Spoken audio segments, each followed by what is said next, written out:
You're listening to the Deep Purple Podcast, a fan podcast about one of the most legendary bands of all time, Deep Purple. We take a look at the music, history, and people behind the band Deep Purple and beyond.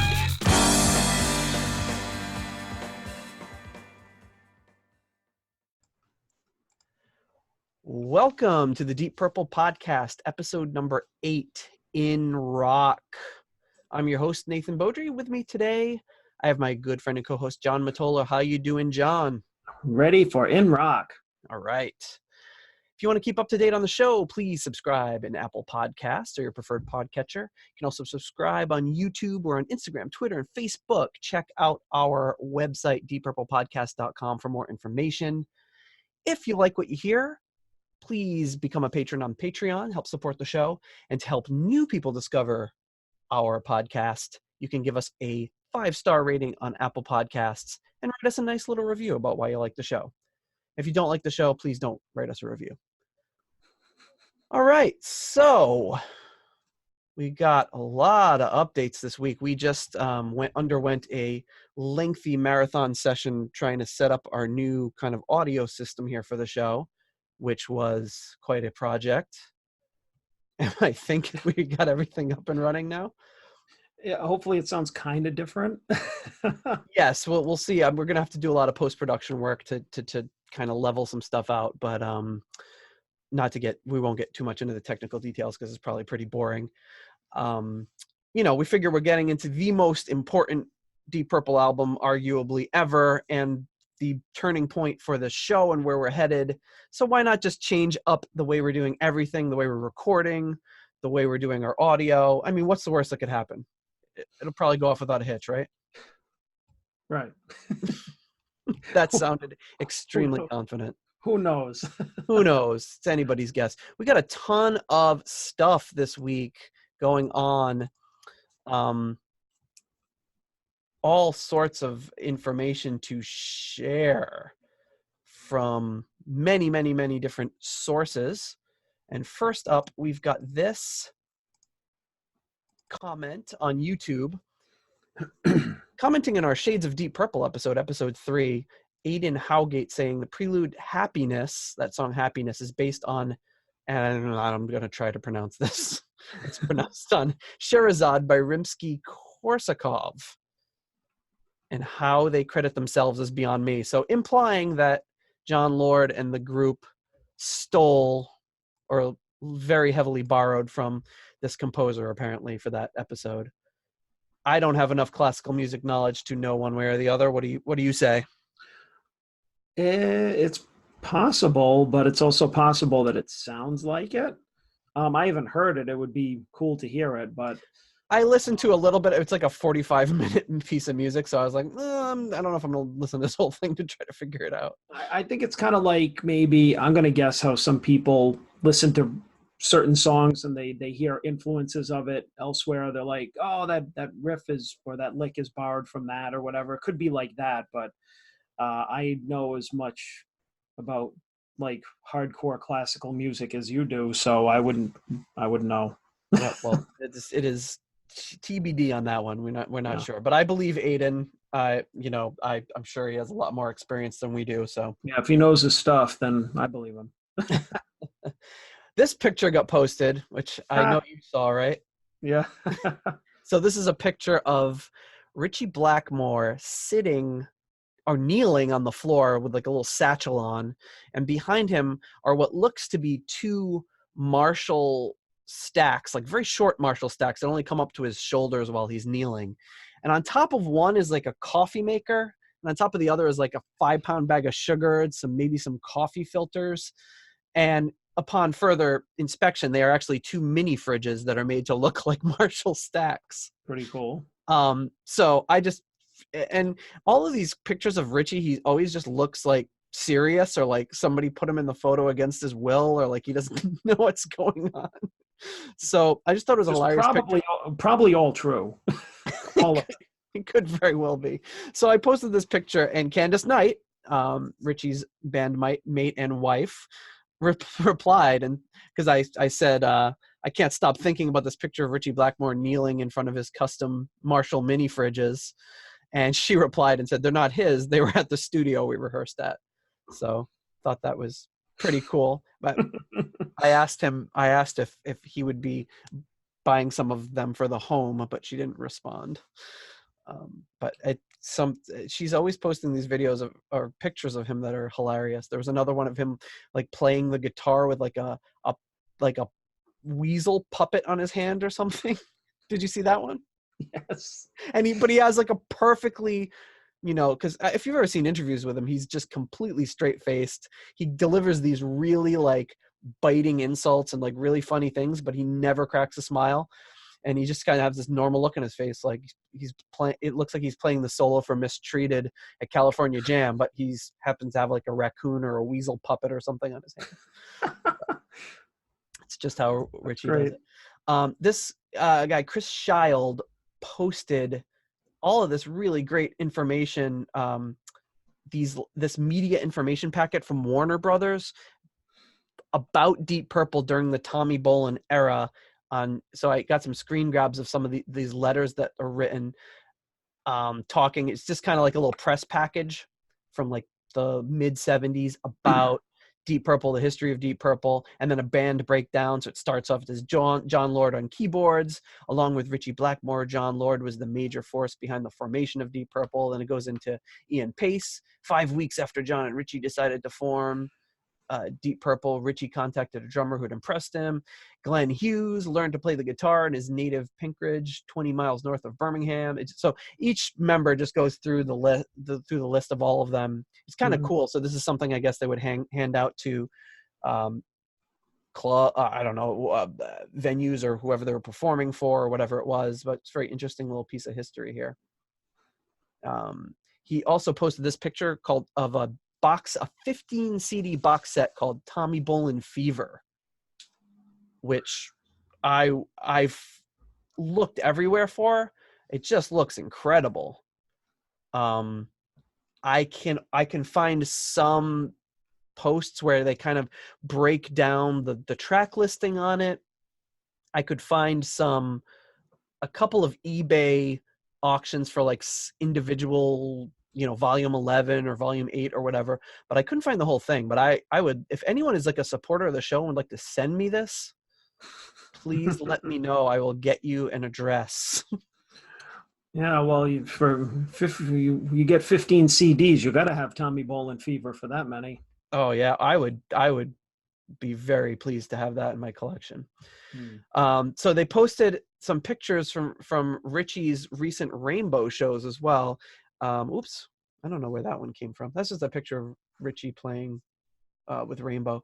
This picture is a picture from just a few days ago of Ian Gillan and Tony Iommi sitting in front of a gigantic, looks like 25-piece Armenian folk music ensemble. Because why not?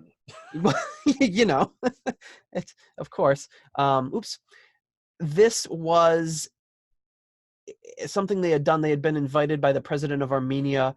As you may know, they did some work raising money for to help in the aftermath of the earthquake in 1989. They got like this all-star group together to record Smoke on the Water and ended up raising millions and millions of dollars to help support the victims of the Armenian earthquake. And they were guests of the president, came in, and this ensemble played the song She's Gone from Black Sabbath, Technical Ecstasy, for them. It's really interesting. It's funny, of all the Tony Iommi and or Ian Gillan songs, to pick that one, but it's very beautiful. They did a really nice job. Trinkelbacher. So this guy Trinkelbacher, who ran the Swedish Deep Purple magazine, fan magazine, for like 20 plus years, mentioned us on his website. Said a couple of dudes that discovered Deep Purple in the 80s started an unofficial podcast. It's called Deep Purple Podcast. There are 7 episodes to listen to as of today, and they are putting them out there fast. This has the potential to grow into something good, so check it out now and spread the word. So I thought that was pretty cool. Nice. Thank you, Trinkelbonker. His real name is Michael Erickson, but his alter ego / website, or Trinkelbacher might mean something in Swedish that we don't know. Whatever Yeah, it is, it so sounds yeah, awesome. I like saying it better than Mike. Exact Trinkelbacher. Mike or Trinkelbacher. Thank you. Speaking of Mike Healy posted this really psychedelic, groovy concert poster from when Deep Purple played a show at the Rock Pile in Ontario. And it has like the album covers of the Book of Taliesin and Shades of Deep Purple on the poster, and it was kind of advertising the show. It said Sunday, December 22nd, probably would have had to have been 1968 because Deep Purple wasn't released yet, and by 1969 they would have had a lineup change. Admission $2.50. And the most 60s looking logo of Deep Purple I've ever seen. Yeah, it's like definitely just a hand drawn poster with some like inserted. Yeah, those big marshmallow 60s letters. Yeah, exactly. That's a great description. Mike Healy also posted this great picture of Malcolm Arnold, in the aftermath of our concerto episode, a picture of Malcolm Arnold joining Deep Purple on stage, not performing, but just kind of standing there and posing for a picture. And they've got the Harvest logo, which was the label that the concerto was released on in England. And he said a little trivia: Roger Dean, who designed the logo for the band Yes, also designed the Harvest album cover. The Harvest logo, which the Harvest logo is not the most impressive logo I've ever seen. He said it's supposed to maybe be an amoeba. It just looks like that, or maybe like a little hand like reaching up to grab a ball or something. Yeah, definitely not super complex, although the Yes logo is pretty cool. Posted on the website some different it was the anniversary of the Black Knight single being released, so posted some covers of the single as it was released, and got this back, which was another deep cut Black Knight album cover, which seems to be like a Native American woman standing there with a little thought bubble, and she's thinking Black Knight. It's a very unusual cover for the single. I guess that was for the release that was released in Holland. I mean, they don't make shit like this anymore. No. Yeah, I mean, you look at all these other ones too. It's just very weird. It just makes you wonder why they even like what was going through their minds when they were like putting this stuff together. Very, very odd. I mean, even stuff like last week, the Taliesin is just even laziness is interesting. It's like, yeah, the Taliesin. We can't. We don't even really know the name of the album. Just put the Taliesin on there, close enough. I think that word was in the album cover, right?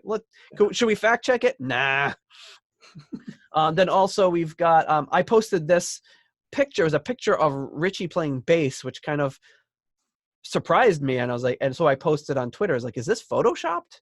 Ritchie playing the bass? And then of course everyone jumped in and was like, no, here's 100 pictures of Ritchie playing the bass, which I've just never really seen before. So there's him from a few nights ago playing the bass on one of their shows. I believe this might have been one of their Scandinavian shows. Here's a picture of here's a reply from someone that posted a few, him playing this sweet Rickenbacker, which I would kill to have. Then him playing another kind of like, looks like Fender jazz bass, or I don't even know what kind of bass that is. Here's another picture of him from early on, just grooving out with a little Fender bass. There he is live on stage in probably the 80s playing bass. I don't know if you stand corrected. I know. I definitely ate my words there. It's like Ritchie doesn't play bass, and then like 12 people send you pictures of him playing bass from like all eras. And you know what? They were all new to me because I couldn't remember ever having seen him play bass before. I mean, you figure he can play bass, you just never seen it. Right. It's not surprising to me that he has the ability to play the bass. But seeing him on stage playing it was pretty cool. And it's funny because in a lot of those pictures he's smiling, and he's not well renowned to be a smiley guy in most pictures. So true. All right. So a lot of really good comments this week. Some other news: we're now available on Stitcher. If you listen on Stitcher, well, I guess if you do, then you're not listening. But if you found us on Stitcher, great, because we're now available on there. I think I just couldn't figure out how to get it listed on Stitcher, so I gave up, and then turned out it was really easy, so I got that figured out. Cool. And then in some very sad news, I don't know if you were aware, but last week's episode, I made a really big mistake. I'm not aware. I didn't mention Quatermass. Oh! So we've blown our streak. We went 6 episodes in a row mentioning Quatermass in every episode, and I blew it last week. So, and that's kind of falls on me. That's my responsibility. So, the Quatermass thing is your responsibility. Now we got to start all over again. Damn it. yeah, we'll start a new podcast, and we'll get it right this time. Well, we'll have to start from you mentioning it now on this episode and count from here, I guess. Right. Well, 6 is the record. Can we break the record of 6? And I would still wager that if I would wager that we've mentioned Quatermass on our podcast more than it's been mentioned on any other podcast. We're the True. official podcast of Quatermass. And Deep Purple / Deep Purple. I can't imagine if they've been mentioned 10 times on all podcasts ever. I think that would be a pretty big number. So I think we're doing well, keeping the Quatermass legend alive. We did exciting news. We got a new patron this week, Clay Wambacher, joining us at the $5 monthly tier. Thank you so much, Clay. Wow, that's cool. Yeah, very excited to see that. We really appreciate the support, and that's going to help us, try to continue to improve the audio and get some stuff for the show. So with that, are we ready to start talking about the album this week, In Rock? Oh yes. Oh my goodness. How much have you listened to it this week? It's kind of funny because I think because I was so familiar with this album, I listened through it once. That's it? And, yeah. And I don't know why, because the other, the first few albums I listened to once, and I told you about, and then Deep Purple I listened to a couple of times. Mm-hmm. And the concerto was that weird thing I think I told you about where I listened to it and then I turned on the concert and then I fell asleep and then I woke up and then it was playing at a different point and I was in some alternate concerto universe and I was confused and I didn't know what year it was and and I kept waking up during my nap hearing different parts of it and I'm like, all right, I've heard too much of this album. So basically I was immersed in all the other ones, but this one I just listened to it front to back once and then I think I was okay, that's it. And then I was just doing other stuff this week, which I don't know why. It's not I don't love it, but I think I didn't need to listen to it anymore. Yeah, well, fair enough. So I listen to it at least twice a day, every day since we recorded the last episode. All right, so you're going to be much more qualified to talk about it than me. Well, I just, like I'd said in the last episode, I think it had been years and years since I listened to it. You just listen to something a ton, and then you get to the point where I know it so well, I feel like I don't need to listen to it. But I really felt like I was listening to it for the first time. Yeah. For a number of reasons. Absolutely. We talked about that last week about going through all of this early stuff that we never really gave any credence to, getting up to this point, being immersed in this realm of Deep Purple that we're not super excited about and that we never really took too seriously, and seeing the whole history up to this point and then listening to this was just oh my goodness, wow, it just knocked my socks off. So anyway, getting into a little bit of the history. So in the 6 months between August of 1969 and January 1970, Deep Purple had released 3 albums: The Book of Taliesin, Deep Purple, and the Concerto. And John Lord, as we talked about, was writing the Concerto and then working on In Rock in the daytime, staying up all night writing it. And the band was just, jamming, playing their gig, and then sleeping all day. And he was nonstop. So the way I guess it worked during this time is the band would just play together. They would just jam. Someone would throw an idea out there or a riff. Gillan would kind of just create some vocals on the spot, and the things that stuck kind of turned into songs. they decided that on this album they would credit everyone as writing every song because of the nature of this. They would jam everything and create everything. It was no like, oh, one person wrote this song or two people wrote the song. Everyone contributed. So they credited everybody as writing every song, and they did this all the way up until the end of Mark II. And when they went to Mark III, they started to kind of divide up songwriting credits again. So Roger Glover was feeling like when he was in episode 6 that they hadn't taken his songwriting very seriously. And in Deep Purple, he was really excited because they were like really getting on with his ideas.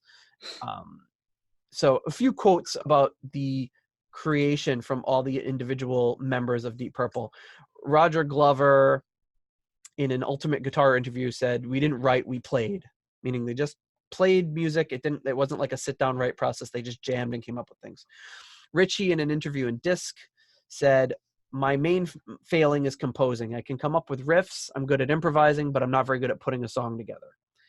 John Lord, in the book Wait for the Ricochet, which I have right here, and if you have not seen this book, I highly recommend it. Wait for the Ricochet. It's the book all about the creation of In Rock. It's awesome. It's like an informative book, but kind of like a coffee table book at the same time. Lots of really great pictures and little stories and snippets and pieces of, reproductions of concert posters. Lots of really cool stuff in there. So I'd highly recommend. It should be on any coffee table anywhere in America.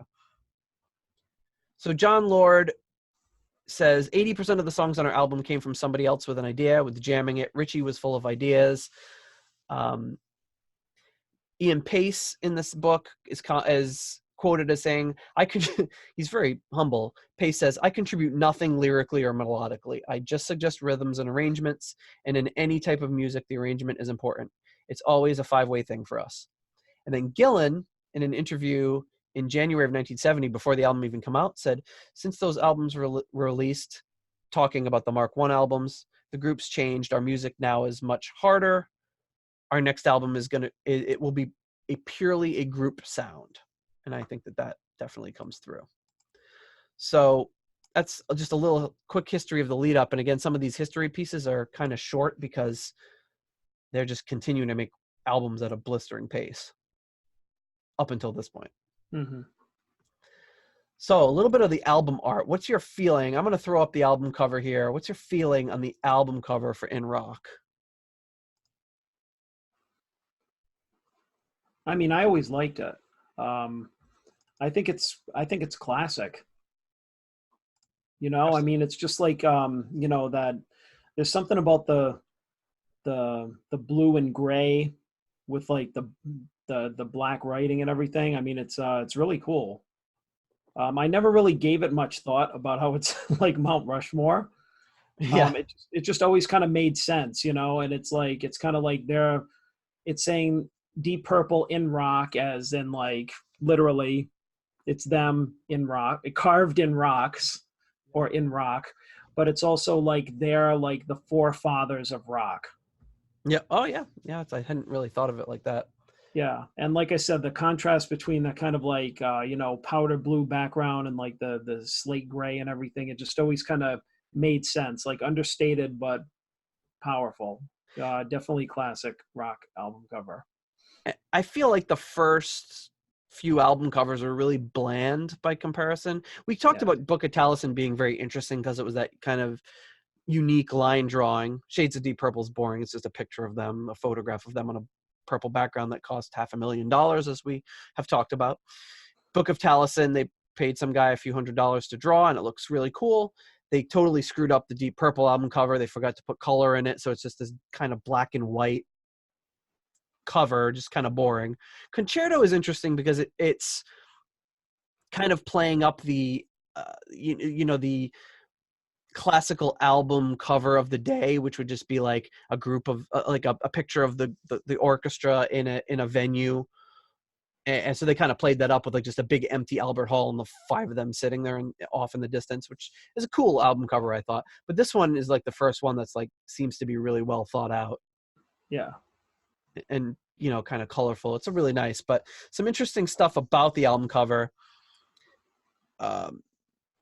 The I guess nobody really is really quite sure who came up with the In Rock as the name for the album. And I've also heard kind of some people saying the album is called In Rock, and some people say it's called Deep Purple In Rock. I've always just called it In Rock, but I think either way it can go. Tony Edwards, one of the managers, came up with the idea for the album cover. He took it to London to a design company called Nesbitt, Phipps and Froome. Sounds very British. So he worked for hours trying to source pictures of Mount Rushmore. He kind of came up with the idea, and in the early 70s, this was a lot harder thing to do. So he was going into like all these archive buildings and like libraries and trying to find a good picture of Mount Rushmore, which kind of sounds crazy thinking about right now, because like, I mean, how long would it take you to find a picture of Mount Rushmore in high res? Like what, 10 seconds? 5 seconds, yeah. 5 seconds. Which he would kind of stinks for him that he had to waste all that time. But yeah, there's a story in the book about him, how long it took him to just find a good picture. And he didn't find a good picture, because if you look really close, I never really realized this is a bunch of photographs with a little bit of painting done. And it kind of boggles my mind as to, you know what? As soon as you said that, all the faces stuck out to me. And like, I can see them in there, and the hair is the only thing that's kind of exactly drawn on. Wow. So they took a transparency of Mount Rushmore, which is why it's blurry. If you look, you look on the base where the rocks are, and underneath Gillen and Blackmore's heads, it's blurry. Because that's an actual photo of Mount Rushmore, which it's like, why couldn't they have taken any mountain or rock anywhere? Or even better, why didn't they just hire somebody to paint this? Yeah, I mean, they spent friggin' $500,000 on the first album, which was like bullshit, and then they can't. Well, it's whatever. It seems to me like they could have painted this and it would have been a lot easier. At any rate, it's an iconic album cover. So I guess there was one photo shoot where they took all of these pictures of them from this photo shoot, and they noticed, somebody points out that in that photo shoot, Roger Glover had sideburns. So they must not have liked the picture. They took another photo of Roger Glover and inserted it in there to cover up the heads of the presidents. And then they I always felt bad for Ian Pace. Like they stuck them at the bottom there. Like, it's like, hey, why do I have to be down here? I think he's the shortest member of the group, but still, like, I feel like, everyone else has got one of the presidential spots, and Ian Pace is kind of where they are. If they would have put, if they would have, I don't know, later added Warren Harding to Mount Rushmore or whatever. Oh yeah, I think that another thing that just is kind of interesting is, and I don't know if you read it in any of the books or if you know why, but why they're a British band, so how come they're like being like, why do they pick like a American presidential monument to put their faces on instead of like, I don't know, Big Ben? I don't know. It would have been great if it was called Deep Purple Big Ben, and then just like 5 heads like on the clock. Clock with the hands of the clock are like the mustache. Was that like Beauty and the Beast or whatever? Yeah. But I mean, I think that it's interesting. I mean, maybe they were because they were better received in America, or I don't know, maybe the artist had an infatuation with the that kind of monument, the way that we do with over here with things in another country. I don't know. I just think that that's kind of interesting that they didn't pick some kind of iconic like thing from their home country. Yeah, it's it's interesting. I mean, I guess it's just because it's they probably didn't even know. They're like, oh, we'll do Mount Rushmore and we'll put all the heads on it, and then they got a picture of Mount Rushmore. Like, oh crap, I thought there were 5 presidents on that. Let's shove Ian Pace down the bottom. Just stick him down at the bottom. He's the youngest anyway. What's he gonna do? What's he gonna say? It's like when you can't get enough people in the shot, and like somebody has to kneel down in front of the group. Like that's just like Ian Pace. We'll stick you in there. But regardless of the little flaws or things that we're talking about the album today, I never questioned it. I just saw it and I'm like, yep. And it was just like always a classic cover to me, and like that just blows my mind. Now I can see all the photographs. I can see that their faces are actually pictures, and now I can't unsee it. Right. I'd never, I remember it would have been, we would have been in, maybe 8th or ninth grade when I heard this for the first time at our friend Paul's house. I saw the cover and went, wow, like it was like a cool, like it's just a very striking cover. It really, it's memorable. And, up until this week when I started researching the album art, I really never thought about it. I thought it was just a painting, which would have made a lot more sense and probably been a lot easier, but it's an iconic, great album cover. Well, the one thing that I always thought of too, don't want to spend too much more time talking about it, is like if they just Deep dive. took photographs of and put their faces in there, I feel like, with the exception of maybe Ian Gillan and John Lord, they probably should have done the hair too, because I always thought the hair looked weird. Especially like Ritchie's just got, I know he had kind of a like a bouffant back then or whatever, but it's just him and like Ian Pace too, with those like that little the poodle hairdo that he's got going on over there. It's like just it looks weird. I always thought it looked kind of weird. Because it's painted on, you mean, or? Yeah, I think so. And I always thought it was funny too. They like painted like a shadow over his eyes. It's just like, you know what? No matter what happens, nobody's ever going to see Ian Pace's eyes. Forget it. Yeah, it's true. It's pretty much guaranteed. He's either wearing sunglasses or he's got his hair in front of his eyes. Like, does he have glasses in this picture? I can't even tell because it's like he's the only one that they painted a shadow over his face. No, he didn't. But yeah, he's definitely, well, it's true to form. He's always got his hair kind of covering his eyes or sunglasses or whatever. But still, that's still a very cool album cover. I don't have a problem with it. I wouldn't change it. I love the cool new things I just learned about it. So yeah, it's absolutely a great album cover. And it wound up being appropriate because they are the forefathers, the titans of rock. Absolutely. So in the gatefold, when you open it up, it's got the first album where they list all the lyrics. So just on that one left-hand side of the gatefold, they list all the lyrics to all the songs. And funny enough, it's in 3 panels, and one of the panels is all for Flight of the Rat, which has the most lyrics. And I was surprised by looking at this. I didn't really realize how few lyrics most of the songs have. Like Child in Time is 9-minute song, and it's what 1, 2, 3, it's like 8 lines. And because it just says the same thing both verses, really. And it's it's all that wonderful, like oohing and awing and screaming that he does that really makes the song. So it's kind of interesting. Well, yeah, I guess if you have a well-crafted enough song, you don't even notice that there are a lot of lyrics. Absolutely. And I mean, who can argue with that song? Oh, good picks. The right half of the gatefold has the 5 band members: Blackmore, Gillan, Glover, Lord, and then Pace down at the bottom, and like his eyes covered with some dark sunglasses, as we know. And then on the right hand portion of that section of the gatefold, it says Deep Purple and Rock. It lists the members of the band in the order that the pictures are in, and then it says that the all 7 of the song names, and then a little word, like a little phrase after each one, and then in parentheses the studio it was recorded at. So it says Speed King, just a few roots, comma, replanted, and then in comma IBC, which is like an international broadcasting company or corporation or something like that, which is one of the studios they recorded at.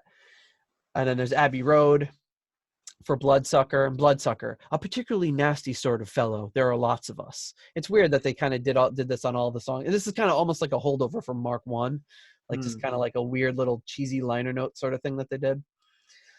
Then it's got all the details on the right as far as who was involved with the arrangement of the songs. It was produced by Deep Purple.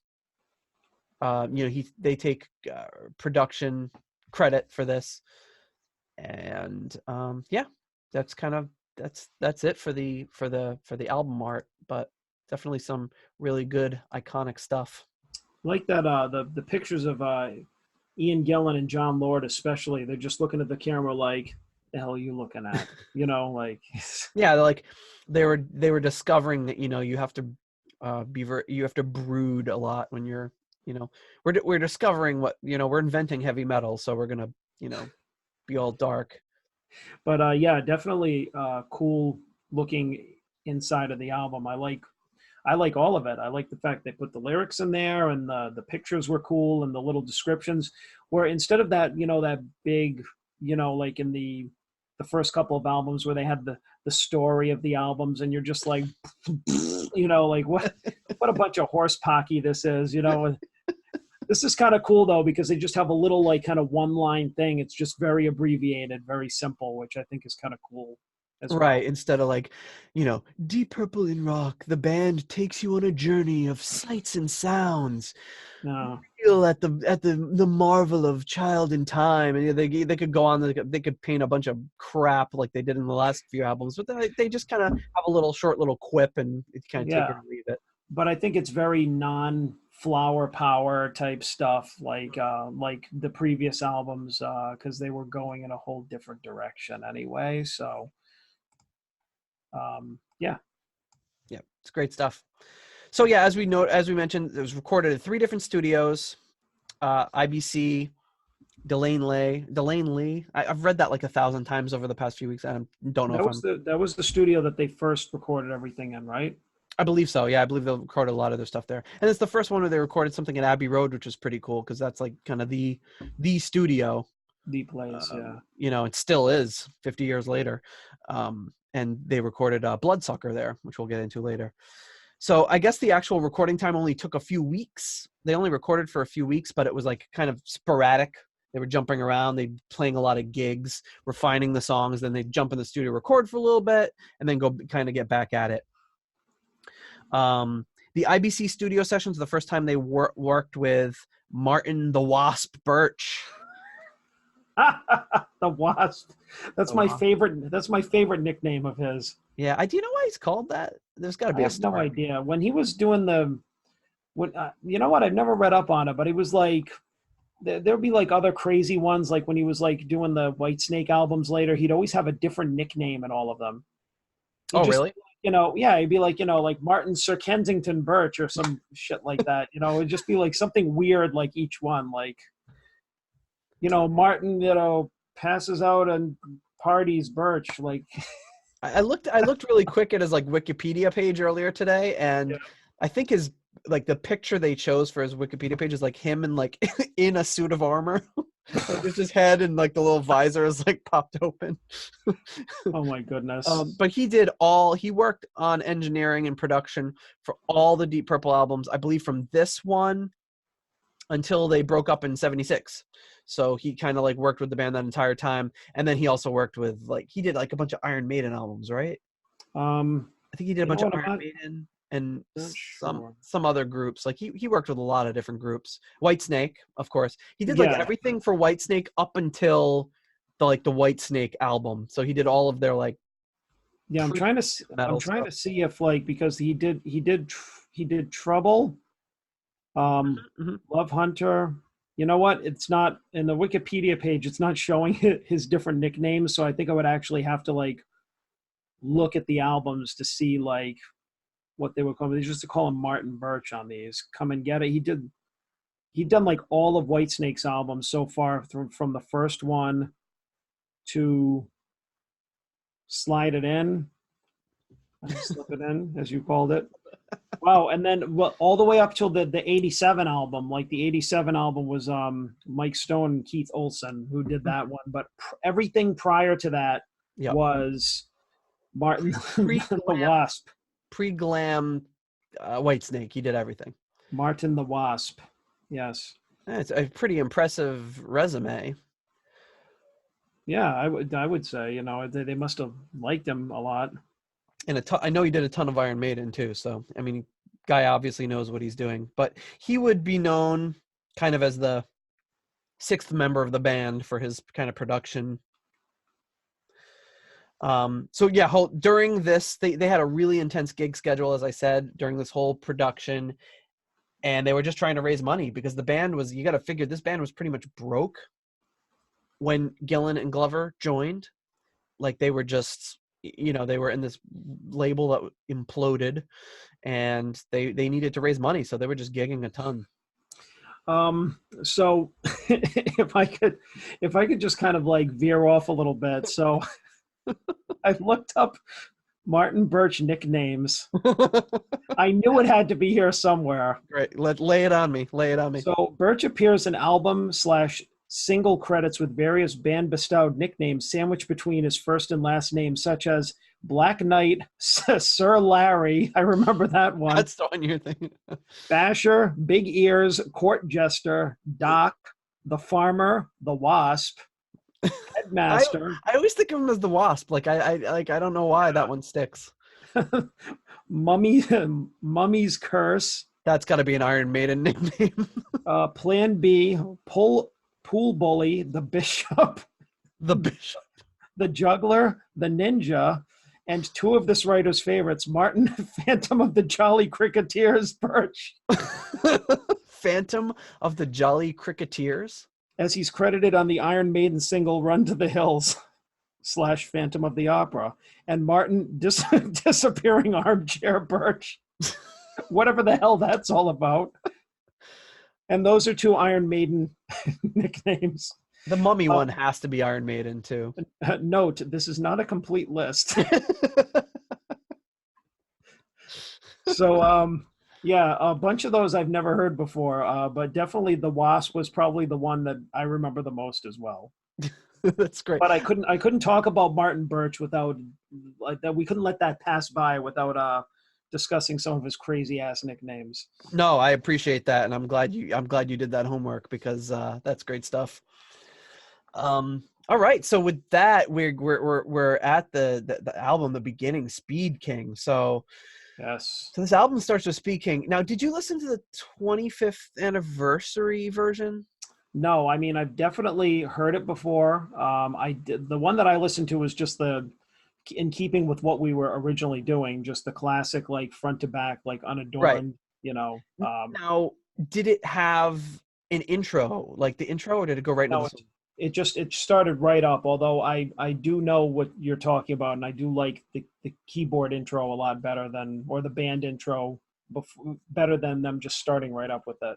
Now I didn't realize this, but the UK version has this like 1 minute opening of the band, just it's complete cacophony, and then all of a sudden it kind of changes into like an organ, which almost sounds like a church organ, like ending up a hymn, and then boom, hits you with the song.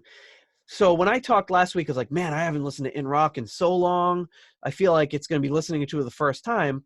Well, I picked up a copy of the 25th anniversary edition because I was like, I want to hear like the best quality. I don't want to hear these extra tracks. And I started it up and I was like, what is this? You know, like, and then of course I did some research. It turns out the CD that I had bought years ago was the American version, which just starts up with just the Ian Gillan vocals, boom, punches in the face. There's no warm up. It's just right there. So I felt like I was like in an alternate universe. Like, what am I listening to? I thought maybe it was like the wrong MP3 file that I had gotten through I think it was like Amazon Music or whatever, 25th anniversary edition. Yeah. So I was just kind of like stunned by the whole thing. It kind of threw me off. Yeah. But you've heard it before? Yeah. I don't know why I had never heard it before. So, well, I enjoy it.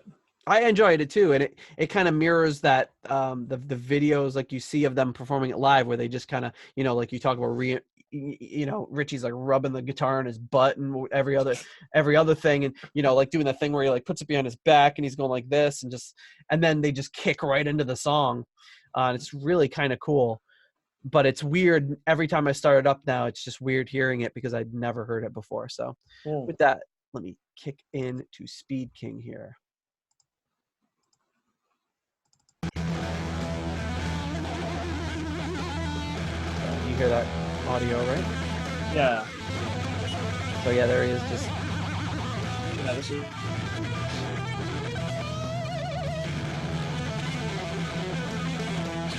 it's fantastic. Now, I can imagine at this point, if somebody listened to the earlier Deep Purple stuff, they hear this and say, what is going on, you know? Yeah.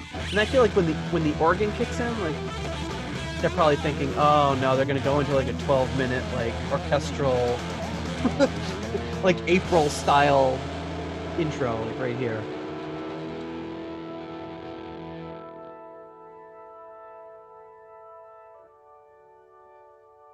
It's like, oh, okay, this is gonna be a nice song.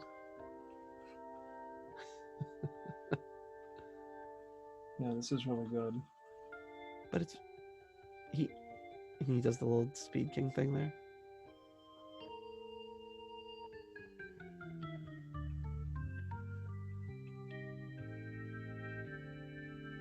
They're so well crafted. They're like lulling you into this like sense of calm, and then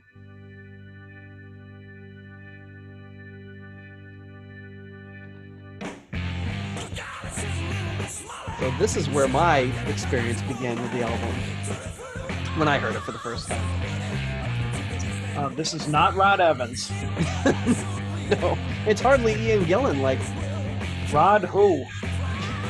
Hearing this, I just think of Ritchie and John attending that episode 6 concert and being like, this is the guy that's, you know, they're listening to When Trumpets Blow and thinking, this is the guy that's going to take us to the hard rock level we need. But clearly they were right. Yeah. So he mentions a bunch of like 50s songs during this. Good Golly, Miss Molly, obviously. Tutti Frutti. Lucille. Rip It Up by Little Richard. I always liked that. And then Elvis's Hard-Headed Woman. Yeah, he kind of like, it's almost like he's just taking all of those like early influences and just like shredding them. Yeah. Ripping them to pieces, rearranging them how he wants. It's kind of what they were doing with this album, you know? Then again, the song calms down. Yeah, it's so weird. And this is really my favorite part right here. And Ritchie's guitar tone. Yeah, it's great. Here we go.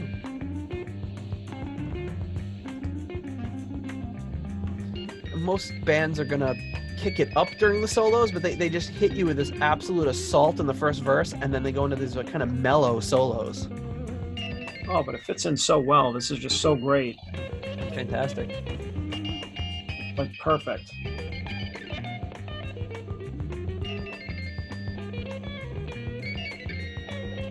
And then the build up. Yeah. This little... Yeah, it's just so great. The dynamics of the song, they just take you like up, down, up, down. It's like a roller coaster. And that was really like, kind of sounds like an Iron Maiden influence with those, like the organ and the guitar playing. Of course, Iron Maiden would have had multiple guitars, but...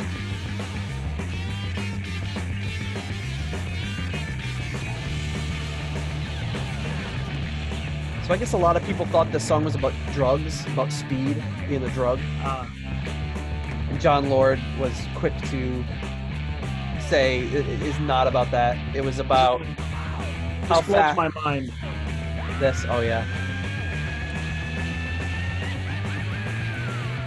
Unbelievable. Like, where did this come from? We talked about it in past episodes, but...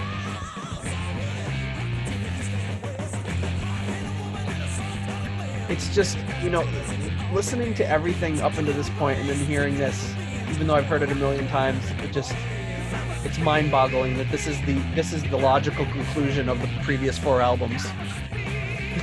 Or the logical conclusion of leaving the previous 4 albums behind. Right. And they kind of go into like a classic songwriting staple of doing the chorus twice at the end of the song, which is not typical of Deep Purple. I can think of a couple of the songs they do it, but... A little laughing break and then go right back into it.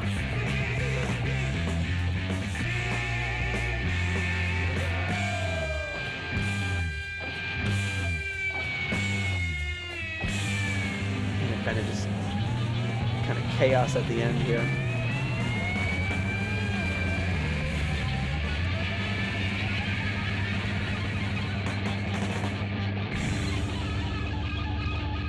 Man. Talk about opening an album. Yeah, shit.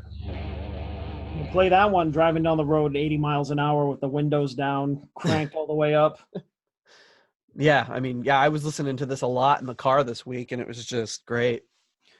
So yeah, that's yeah. There's so much great about that. I love that song. It's so good.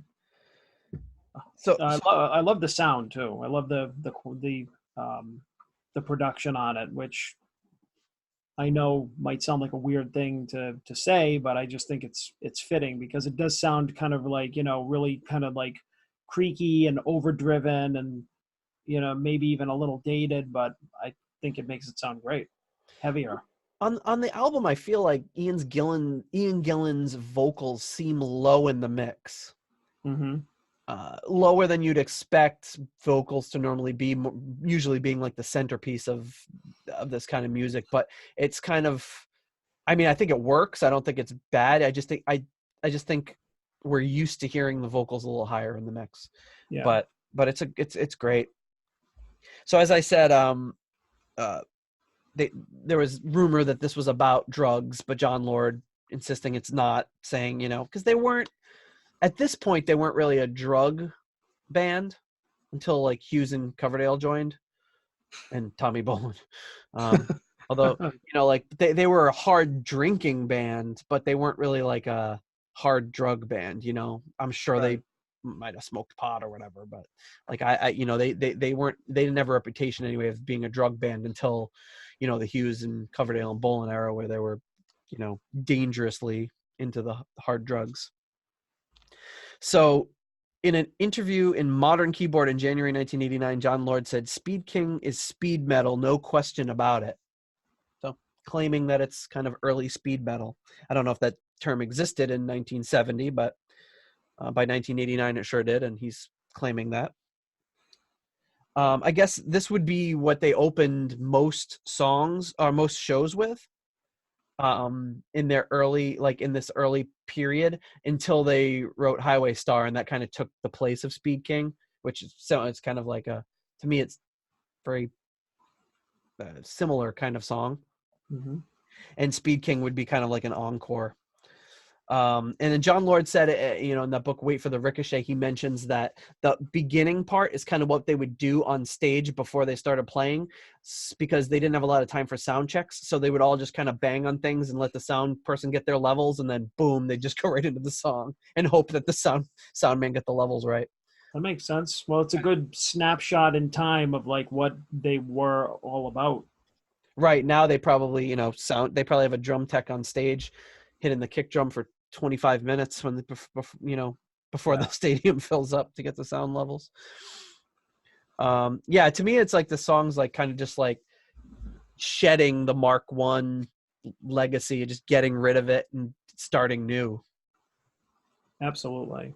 So in our ratings, we both gave it a 4, Mm-hmm. which it so richly deserves.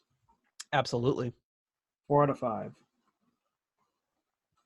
I have no hesitation with that.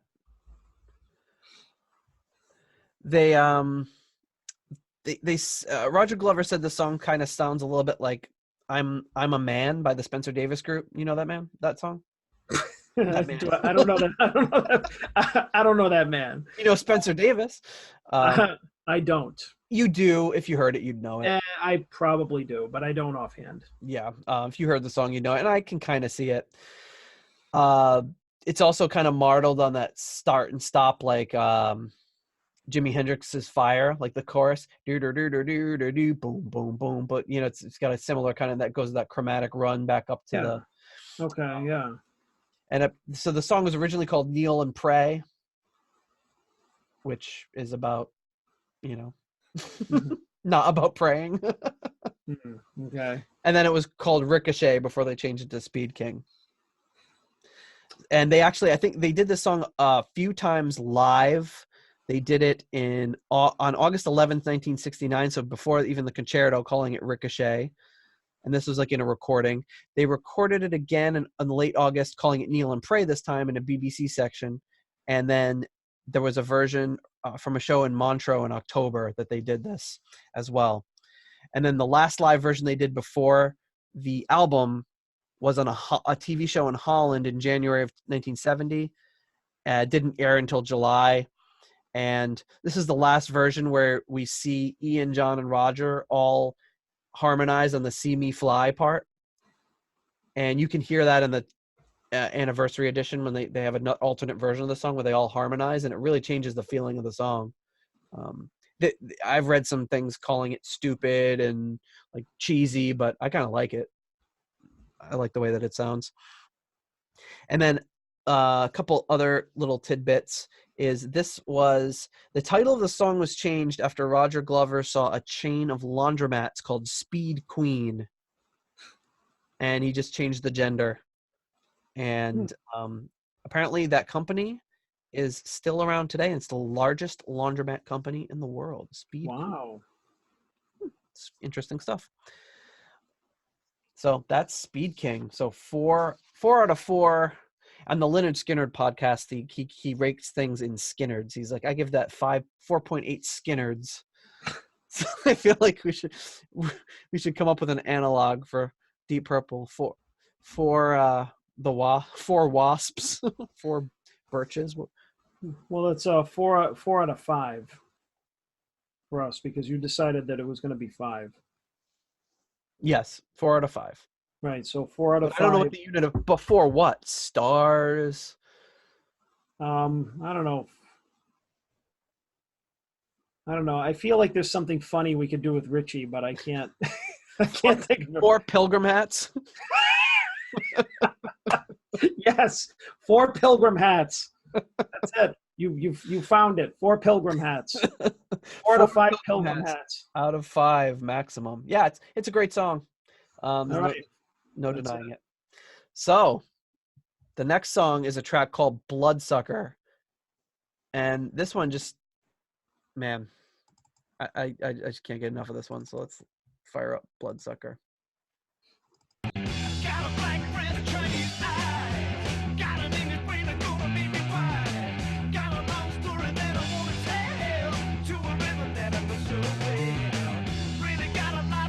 This is the only one recorded at Abbey Road.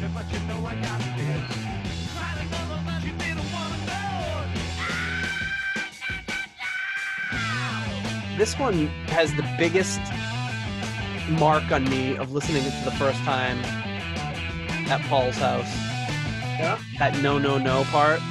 And then the staccato kind of echo effect one at the end. Just...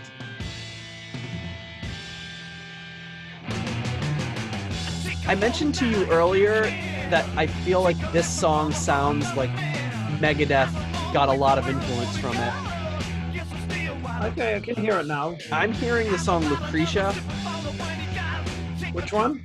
Lucretia from Rust in Peace. Has Right, that, okay. like, that groove to it. It's like metal, and it's hard, and it's heavy, but it's got this like groove to it.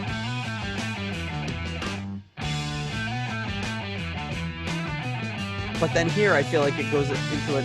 And when I heard this for the first time, I had been listening to Megadeth for a few years and like was really into that heavy stuff.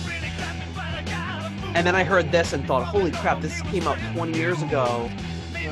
And it's as heavy, if not heavier, and it blew my mind.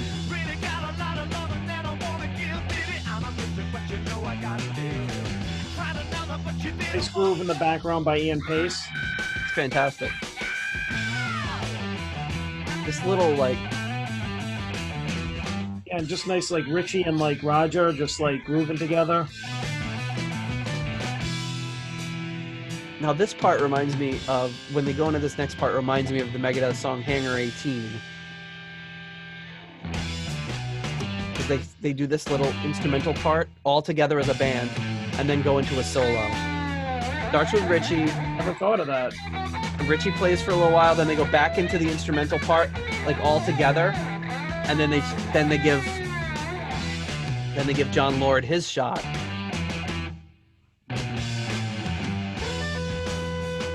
And at the end of Hangar 18, it's very similar. Like the whole band comes together for this little repetitive riff, and then Marty and Dave are trading off solos, and like it kind of reminds me of that. And it's weird saying this reminds me of a song that came out 20 years later, but you know, I had heard that song. I had happened to hear that first. But I didn't think about that until I listened to it this week, that the similarities. You know if was Dave Mustaine influenced by Deep Purple?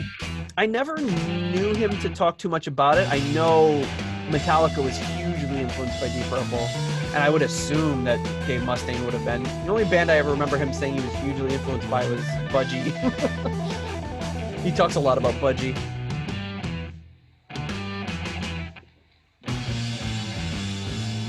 So apparently this is one of the ones they didn't write this.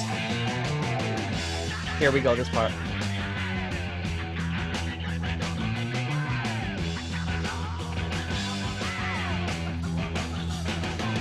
And I can't figure out for the life of me what they're doing with that effect. It's like somebody's just really quickly flipping on and off the vocals with like an echo effect on it. Because he's just repeating, I think, the first verse. But it's such a cool effect.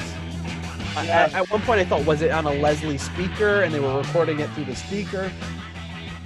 But it's really cool. And to me, when I heard that for the first time, I thought, holy crap, that's the heaviest thing I've ever heard. Yeah, that is really heavy. Great song, great groove. And apparently the lyrics for this were about Ian Gillan had a run-in with the band's management. And it seems weird. He says he asked for a 20-pound advance, and it became an issue. And he was like really upset about it. So he wrote a song about how mad he was about it. Seems very petty. And but then there's other references that it was about referring to a woman. It's interesting. There's no chorus to the song. It's just kind of this verse, and then it goes into this instrumental breakdown with the trading solos, which is awesome. And then it goes right back to the verse. I like it. It's a very like non-standard arrangement. Nice. It's really cool. And then there's that great echo effect at the end. Yeah. But I love this song. Yep. For the rating, 4 out of 5 Pilgrim hats by both of us. 4 out of 5. I'm surprised that based on how much you love this song, you didn't give it a little bump. I'm thinking like it's really hard for me, like, because the next song we're going to talk about is Child in Time, and I've got a lot of feelings about Child in Time and a lot to say about it, and it's a long song. It's a great song. I had a hard time, like, how do I rank this in comparison to Child of Time? Because Child of Time is like a classic. Mm-hmm. Yeah, I'm going to stick with 4. I'm going to stick with 4 Pilgrim hats for now, reserving the right to maybe change that at a later time. You sticking with 4? Yeah, I think so for now. Are we ready for Child in Time? All right, hang on. Maybe I should go to the bathroom before. No, I'm just kidding. It is a long song. Yeah. No, let's All go. right. Child in Time.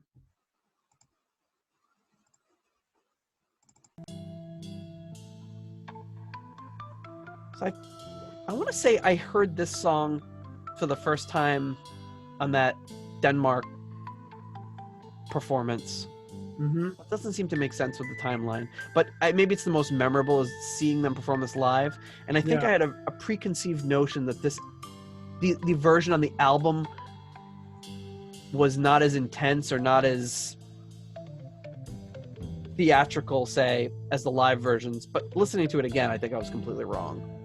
I think that they are in different ways. Like, this is definitely like a great standalone version. It's like a great, like, the album version doesn't pale in comparison to the live performances, but the live performances definitely open it up to being a lot more theatrical. And I mean, listen to this. It's incredible.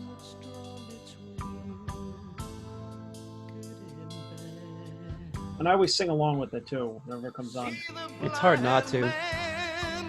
I mean, it's also hard too because it's hard to sing like Ian Gillan.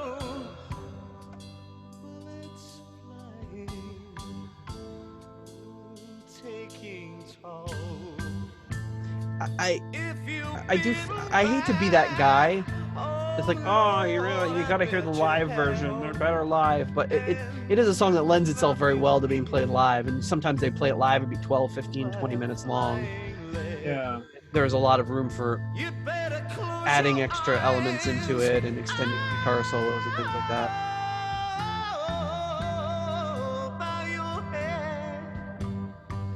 So Ian Gillan says the words came to him of being aware of the nuclear threat which hovered over them. I also thought it was interesting.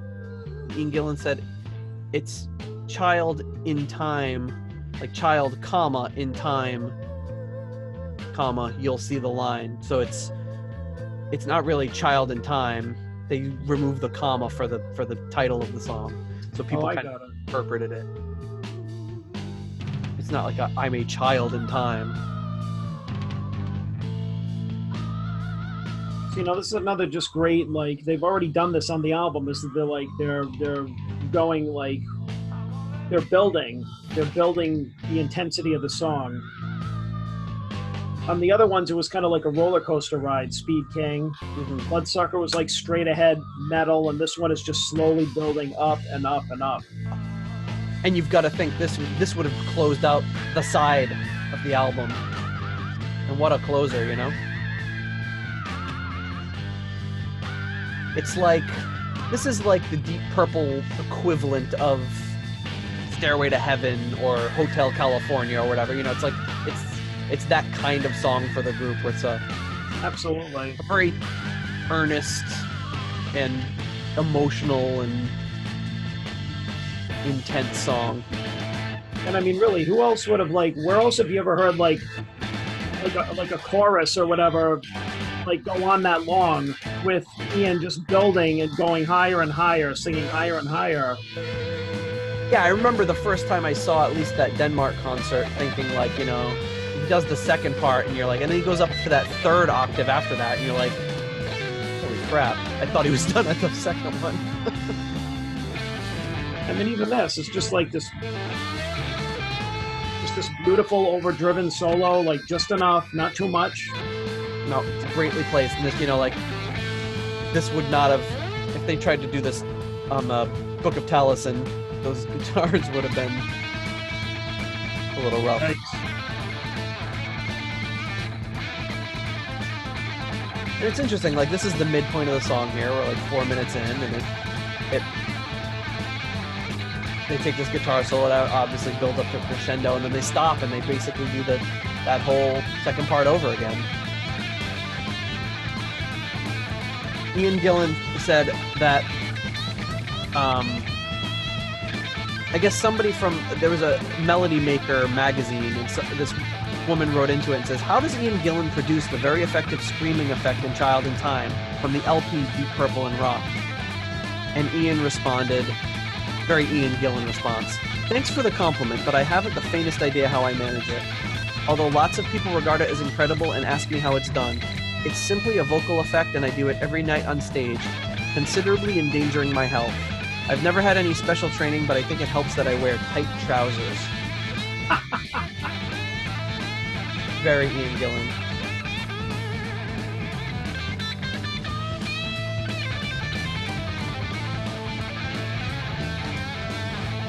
Ian Gillan also said when episode 6 would do 6-part harmonies, he would always make it a point to do the highest part of the harmony, and he got a lot of practice through doing that.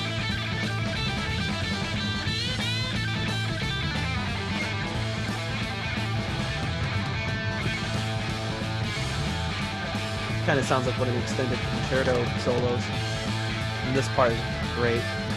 A great way to end it.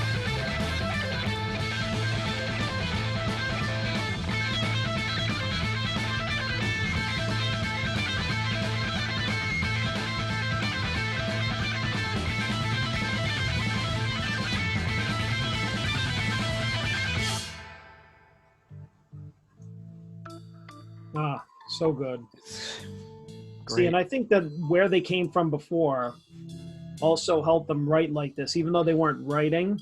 Mm-hmm. Like you said before, they were just jamming. But I think just like John Lord's background and, just them, like, the type of music that he was doing before, even though they were going away from it, like the dynamics and the dramatic nature, like all the ups and downs and everything of like a classical piece can be found in like a song like this.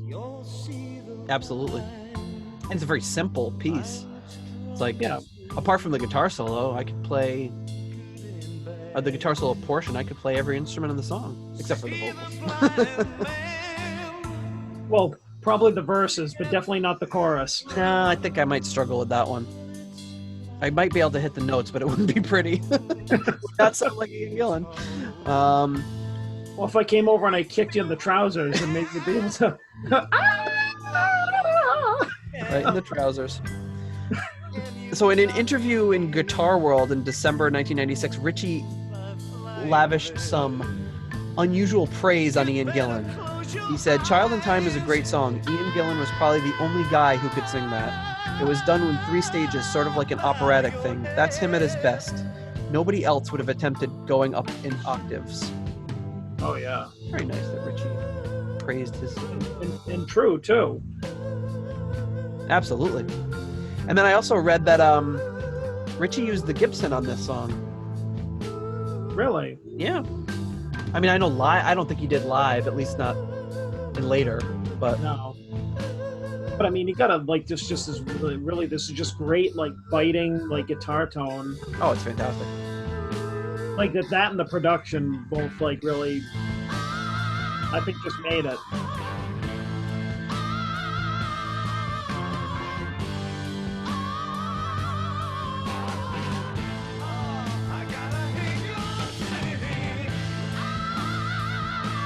What other singers of the day, like even like somebody that could sing this high, like Robert Plant? I mean, he wouldn't be able to do it. I mean, he could probably have physically sung this, but wouldn't have been as good. I don't think he would have been able to come up with this. Ian Gillan's got a very unique voice. It's just... Yeah, there's a lot of technical singers who could sing this. But it's almost like sacrilege. It's almost like a song you don't even want to attempt to cover. So this song was released in Belgium as a single, and they put one side of one half of the song on each side. So I guess it ended in that, and then they ended it, and then on the reverse side it started up again. So probably to them, when they started up the second side, they're like, "Hey, this is the same damn song." But I don't care. It was a great song. I'll listen to it again.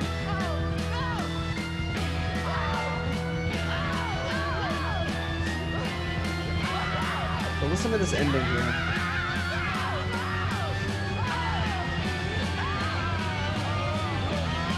Where they said this was kind of done in a response to the Beatles' "A Day in the Life," how they end that song.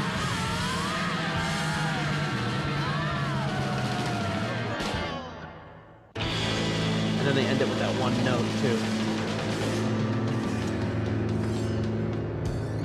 Crazy. What an ending. It's a great ending. So in a Beatles' "A Day in the Life," they... the end of the song, they have an orchestra, and the instruction given to the orchestra was, you're going to have this number of bars. You start on the lowest note of your instrument, and by the end of this number of bars, you end on the highest note on your instrument. So everyone's just, because of the different instruments, some of them stringed, they're just sliding up. Some of them are brass and woodwinds. Everyone's taking a different route to get to that highest note on their instrument. So it just kind of turns into this bedlam at the end. And I think it's your favorite word, bedlam. bedlam. I've heard that in years. So I thought it was worth playing this bit of the Beatles song to kind of give you a sense of where it's coming from. Mm-hmm. Not that we're the Beatles podcast. So this is kind of what they were going for here. Is everyone slowly coming into this? Okay, I see it. Or I hear it. And in the same way, it ends on this. They call it the chord that lasts forever.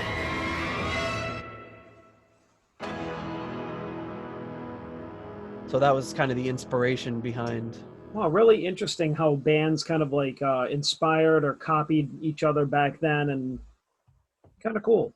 Yeah. What I was referring to before, by the way, you don't remember your favorite word being bedlam. No. Back when, back when we were recording, I can't remember what it was, but there was a song that we were ending, and we were just like, and then it's just going to go into like, and then you were just like bedlam, and nobody used that freaking word, so that was like, that became our favorite thing. You're just like, all right, and then we're going to do this part and this part, and then it's just going to be all bedlam, and then we're just like, yeah, bedlam this, bedlam that, and it just became a thing. I'm surprised you don't remember. I don't remember this. Was this oops.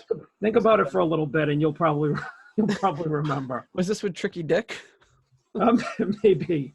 I think maybe either that or was your all-star album. I can't remember. That's funny. But anyways, regardless, that is a good way to describe the end of those songs, is like, just everything being chaotic, and then just kind of like getting up to here, and then just hitting that one last punch and fading off. So speaking of influences, this song was, I guess you could say, influenced. You could also say stolen from a band called It's a Beautiful Day. I've heard of this before. Heard of this? Have you heard the song? The beginning part, right? The beginning keyboard part. Yeah. So and I think, didn't they go to court over this something like a while ago? So this is the song. I don't know if they went to court over it, but it's a song called album called A Beautiful Day. The song's called Bombay Calling.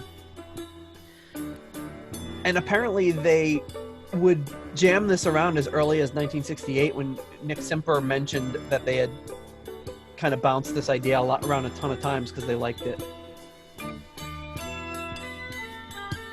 So obviously a very different feel, but also obviously clearly lifted from this song. They knew it very well. There's a story about Roger, Ian Pace, and Ritchie taking a boat tour of the Thames and bringing this album along to listen to. So I thought it'd be interesting to kind of hear that connection there. But also what's really funny is the band It's a Beautiful Day would then later go on to repay the favor. See if you remember this or recall this here. So A Beautiful Day records this song, which at first won't sound familiar, but they said, okay, Deep Purple, you want to steal one of our songs? We're going to steal one of yours. So what is this? This is A Beautiful Day repaying the favor to Deep Purple of stealing their song. Listen closely right here.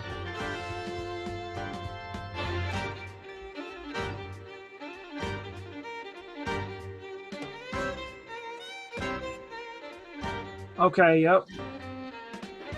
You recognize the song? Yeah, but how come I can't place it? Yeah, you know it. Let's wring that neck. Yes, okay, yep, okay. So they said, okay, fine, Deep Purple. We'll pay you back. We will steal your song. This song's called Dawn and Dewey. I don't know why, but all right, there we go. Hang on. I remember reading this in an article a while ago from Cracked Magazine, in the article, "The 5 Most Famous Musicians Who Are Thieving Bastards." I always love the titles of their articles. And I want to find the Deep Purple one, because I remember, I think that's where I heard something about maybe a lawsuit. Oh no, wait a minute. I read that there hadn't been a lawsuit, that they just kind of were like, well, that's just what we do at these times and whatever. Child in Time, which is basically a direct ripoff of A Beautiful Day's Bombay Calling. Basically, Deep Purple's songwriting process consisted of steal an obscure jazz song and turn it up to 11.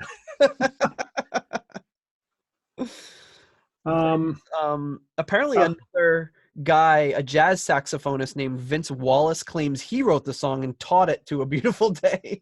So it doesn't end there. I might have been a different, song or something like that.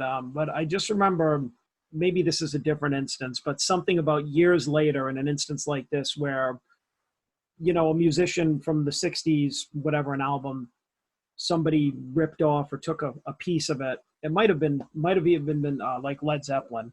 Yeah. Actually, I think it might have been them. And then, like, I don't know, a few years ago, like definitely in the 2000s, like somebody was bringing legal action against him and everything. And then I just remember there was one article that I read where they're just like, well, they made all this money off of Stairway to Heaven or whatever the song was. And like, Stairway to Heaven. Yeah. That's a famous one. Yep. Yeah. And we want like, money for it or something. Like, why? Your song didn't do anything. Ours was the one that was famous. Like, if yours was any good, yours would have been famous. It's just like, I mean, something to be said for that. Yeah. Tom Petty had sued. I forgot who the guy is. You can look it up, but Tom Petty had a lawsuit as well. And I don't know.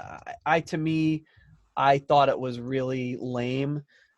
He filed a lawsuit on Sam Smith. And I can't remember the song. I'm sure I'm looking at an article right now real quick, but somebody's probably yelling it at their podcast right now. Stay with me. Stay with me. You know that song by Sam Smith? So. He was saying it was he stole off I Won't Back Down. And it's like, yeah, I can kind of see it, but it's like at the same time, not taking anything away from Tom Petty, but he's written some great songs, and may he rest in peace. But I mean, GCD is pretty much every song he's ever written.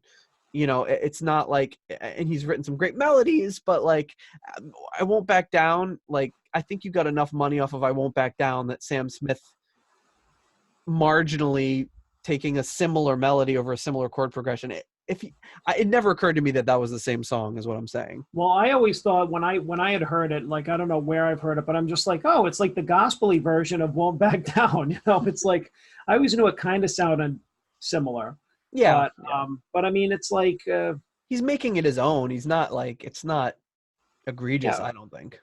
Yeah. But you know what? I mean, it's just like, I don't know. Nothing is anything really, like, I could just like boil it down to being really simplistic. Is anything really not stolen at this point? I mean, well, right. Everyone's going to let their influence kind of show, and like, it makes sense. I mean, I think of the songs that we recorded, back in the day, and listening some of this early Deep Purple and stuff too. I'm like, oh yeah, I think I might have like kind of been influenced by this part of this song or whatever, without realizing it at the time. Even you just kind of like, you're listening to an album 50 times a week, and you like, I'm gonna write a song, and oh my god, big shock, it's got elements of that other song in it. Oh yeah, I mean, I remember like there was like, I was like working on writing my own songs, and I let our friend Derek hear it, and he's just like, that bridge is like, you basically ripped off Sweet Emotion. And I was like, oh, because I literally went da na na na na na na na na, and I'm like, well, I'm not changing it because I like it. And then there was another song that I thought was a really cool melody, and Eric listened to it that I did with Neil in the Hamdingers, and he's like, yeah, that's a good song because it's Rainbow in the Dark. And I'm like, no wonder it's so good. What? And then I listened to it, I'm like, ah, damn it. But I didn't change that either, because I also wasn't making any money off of it. We were just having fun. But that's your point exactly. Yeah. This is just like, some people don't even mean it. It's like, if I was like listening to Dio all the time or whatever, I was listening to Aerosmith, then yeah, it's gonna like seep into like what I'm playing because it's cool stuff, or it's good stuff, or it's how I learned or whatever. And same thing with you or everybody else. Right. And some people probably are like, hey, I fancy that idea. Let's rip it off, or. Yeah, I think it happens. It happens all the time where you just don't realize you're even doing it. I mean, we definitely had that. The first song I ever wrote, actually, believe it or not, I was 12 years old. I just started playing the bass. I had this little amp with like a cheesy little like a distortion on it. And the first song I ever wrote was this. And I played it for Scott, and he's like, "Oh, that's Aqualung." And I was like, "What?" He's like, "It's Aqualung by Jethro Tull." I'm like, "What? What's Aqualung? Who's Jethro Tull?" I had never even heard Jethro Tull. It was just like this weird. It's like the weirdest circumstance. Like it just, Wow. and then I heard the song. I was like, son of a, the first song I ever wrote, and it's already been written. I mean, when I heard, I mean, that was all I did. Those, and then I heard the whole song. I was like, okay, I wouldn't have done the rest of that. This is a really good song. And then I got into Jethro Tull. Yeah. But you know, I it happens all the time. I did it again when we were recording our album. I wrote that. Remember that Windsor Road? You remember that song? Yeah, but I don't remember how it goes. Well, it's Dear Prudence. It's the same. I wrote it and I was like, oh shit, I just did Dear Prudence. Son of a, I was like, no wonder I like that song so much. I was like, I didn't actually do the heavy lifting on that one. All right, so anyway, back to Deep Purple. Should we keep trucking along here? Mm-hmm. We're up to Flight of the Rat. Let's kick it off here. Well, before Flight of the Rat, just want to remind everybody that our rating system here. Sorry, didn't mean to derail you there. So I forgot. Child in Time, we both gave a 4.5. Yes. I don't know what the 0.5 we deducted was. So we gave it 4.5 Pilgrim hats. That means that we didn't include the brim on this one. I don't know. or the little like belt on the middle. This is 5 Pilgrim hats with the buckle removed off one of them, so that's 4.5. So yeah, I don't know. I mean, maybe it should be a 5. I don't know. I feel like it's such an important song and such a classic. It's got to get the best rating on the album. Yeah. All right. So if you ask me, I kind of almost like Bloodsucker better, but I feel like Child in Time is earned that, you know.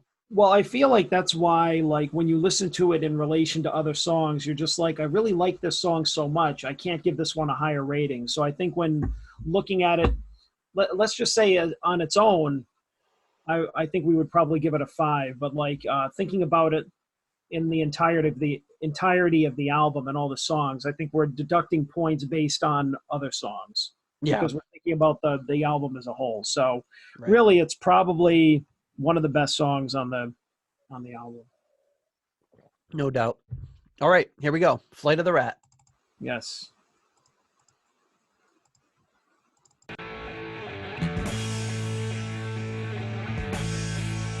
Love this riff. Yeah, it's great. This sounds great Black Sabbath to me. Like early Sabbath. Yeah.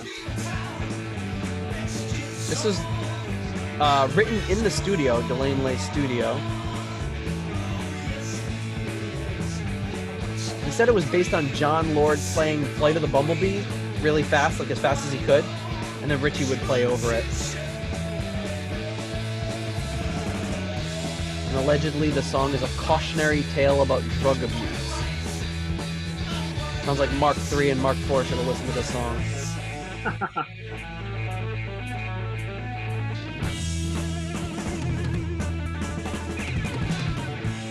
Yeah, no, this is just a straight ahead rocker. They don't let up for this one. Nothing subtle about this song. Yeah, there's no up and down dynamics in this one. It's just like, 90 miles an hour down the road. This is another one you want to crank up and hit the highway with. And they said they never played the song live. What a shame. He said Ian Pace refused to. He said it was too much on him, and he just wouldn't be able to keep up. Like the song would just kill him, he said. So. That's saying something for him. Yeah, I know. Ian Pace can't hang it. I mean, to me, it doesn't sound any crazier than anything else he does, but.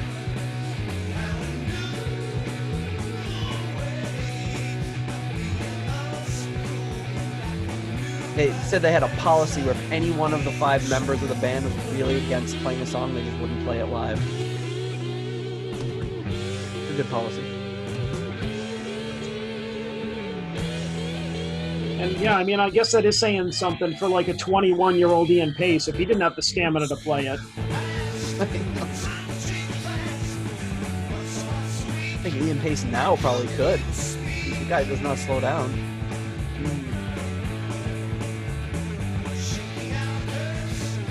And to me, this song, not knocking it, but it's a little more generic. And I don't know that it needs to be 8 minutes long. I think it's 8 minutes long because of the extended solos and the breakdown toward the end. And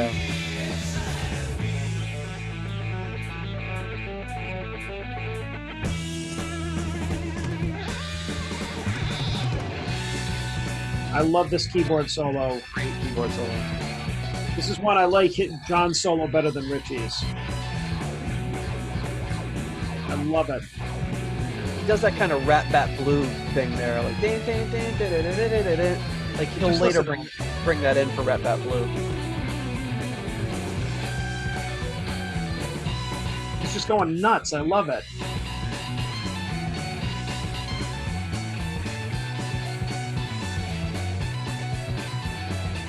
We could talk about Keith Emerson or Rick Wakeman, but I'll take John Lord any day. Oh, yeah.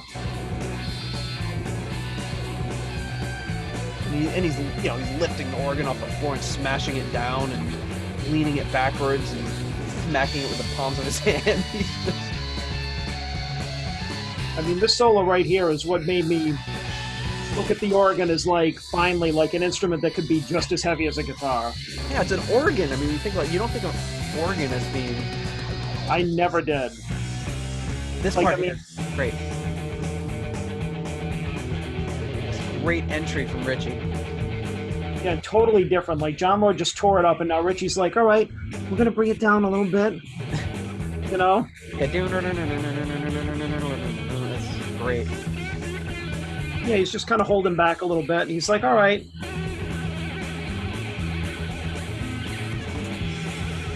But then he slowly just loses control. Yeah, I'm sure he's scraping his guitar against the side of an amp right now.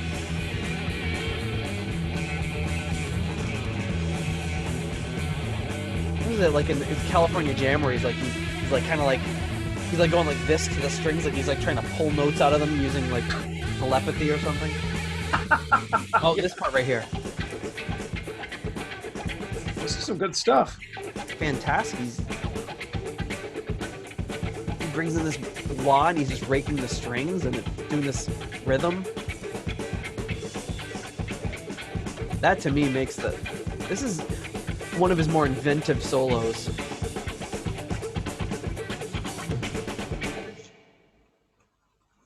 And then it's like, oh, the song's over? No, we're just gonna start it right back up again. To me, it's like that normally on this, so far in this album, you've seen these trading off of solos, but this was a long 2-minute solo from John Lord, or a minute and a half, and then another minute and a half from Ritchie, It's just these big, long, extended solos. And I mean, this is, kind of a little bit of a pattern for a song that they would do later on for a repeating riff like Burn. Yeah, just, repeating that main riff over and over again, which I don't hate. Not hating it. I think talking to you now, I'm appreciating it more than I was the previous 20 times I listened to it this week. I feel like this part here is a little extra. I could have probably much as I love the song, I'm they already did this a minute and a half ago. They don't need to do it again. Yeah, I think it doesn't necessarily need as much repetition. And I think the verse part of it, the part where Ian's singing, is kind of the weakest part of the song. Just kind of matching the Roger hitting those high notes. I mentioned last week that it was odd that Roger was playing the whole concerto with his fingers, and normally he's a pick player. And I thought that was interesting. It almost sounds like he's using his fingers on this one too. Maybe he converted to pick later to just kind of get a cleaner sound for recording. And see at the end when he says "please stay away," is Ian Gillan's voice kind of got fuzzed out. Yeah. That's a very Jesus Christ Superstar moment. Please stay away.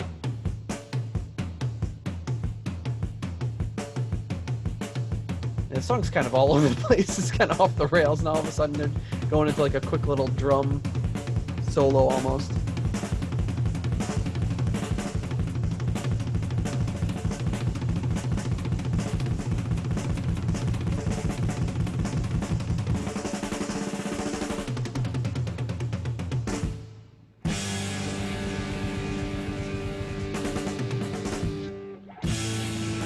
Ian Pace does all of that after playing this 8-minute song that he is against ever playing live because it's too intense. So. All right, now maybe I can kind of see it.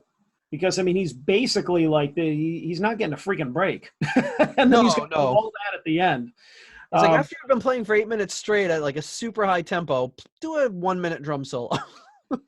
Why not? But yeah, that's actually that's probably one of my favorite songs on the album, along with Hard Lovin' Man. Those two I kind of put together as like the two like heaviest songs. Yeah. So so in our ratings, I gave it a 4. You gave it a 3. A 3? I thought I gave it a 3.5. No, that's the next one. We could change that. Bump it up to a 3.5. I think that little instrumental part kind of won me over this time. All right. We're back. You're back. Yes. We're back. I'm putting an extra buckle on one of those hats. Yeah, so four pilgrim hats for me, 3.5 for Nate. 3.5 pilgrim hats for me. Yeah, I've always loved that song. I always thought it was cool because I always like something with like a really cool riff. I always like heavy riff. I always liked really energetic solos. Like I said, I think this was definitely the song that I had heard that made me like think of like keyboards or an organ not being wimpy. Because like I was so against like keyboards and rock music like when we were younger. I was just like this song has keyboards, fast forward, because it's like you've got to put that in context. When we grew up in the early 80s, like keyboards sounded horrible. I guess it depends. I mean, they did. A lot of them did. Just very, very cheesy. There were some people using them, and I am a huge fan of like Moog synthesizers. We went to the Moog factory actually when we were on vacation a few months ago and did a tour, and it was I got to play some of them. It was just incredible, and I love that kind of vintage synth sound. But that early electronic cheesy synth sound and what kind of like permeated the early to mid 80s and some stuff. John Lord was still rocking those Hammond organs and using some old vintage synths during that time. He never converted over to that cheesy synth sound. I feel like we came through the other end and it's better now, but it's kind of like early electronic drums. They just sound really dated and cheesy. Well, I guess it depends on what you want to listen to. I mean, without getting into a whole diatribe about it, it's just like I mean, I love that stuff now. Like all the stuff that I was like rejecting when we were growing up. Yeah. It's just like I think it's great now, and maybe because it's nostalgia, or maybe because I just like I appreciate some of it, like what do you call like synth programming and like drum machines and like even like those prominent 80s keyboards, like really kind of carrying a song. Like there was a again, to mention them again, a Pot of Thunder episode where they were reviewing Turn on the Night, which was like smack in the mid 80s, like Kiss song with like just full of keyboards. And I could appreciate it now because I can appreciate like the performance, the melody, the everything that it brought to it. But just because like that was also a product of the time, which if I'm in the mood for like a 80s sounding song, I'll listen to it. But if I'm in the mood for but I would not say that those are like heavy as guitar keyboards. If I want to hear something that's like somebody's like jamming out on a keyboard where they're ready to like kick it over on the floor like Jimi Hendrix was burning his guitar, I'll listen to this John Lord solo. Yep. That's heavy keyboards. That's what I'm talking about. So it really depends on what you're talking about. But that kind of stuff that I'm talking about when I was younger and I would hear like, keyboards or like synth programming like showing up in a song, I'd be like, oh yeah, next, I hate this, it's like it's wimpy, like I want my guitars and everything. And so I went back to stuff like this or stuff like maybe early 80s metal that didn't have keyboards in it, or maybe they were down in the mix, type like Blizzard of Oz, right. Yeah which might have been the only album at the time that had that Mr. Crowley intro where it's like, okay, this isn't wimpy because it's creepy, like like it's like a Dracula organ sort of. Dracula organ music, exactly.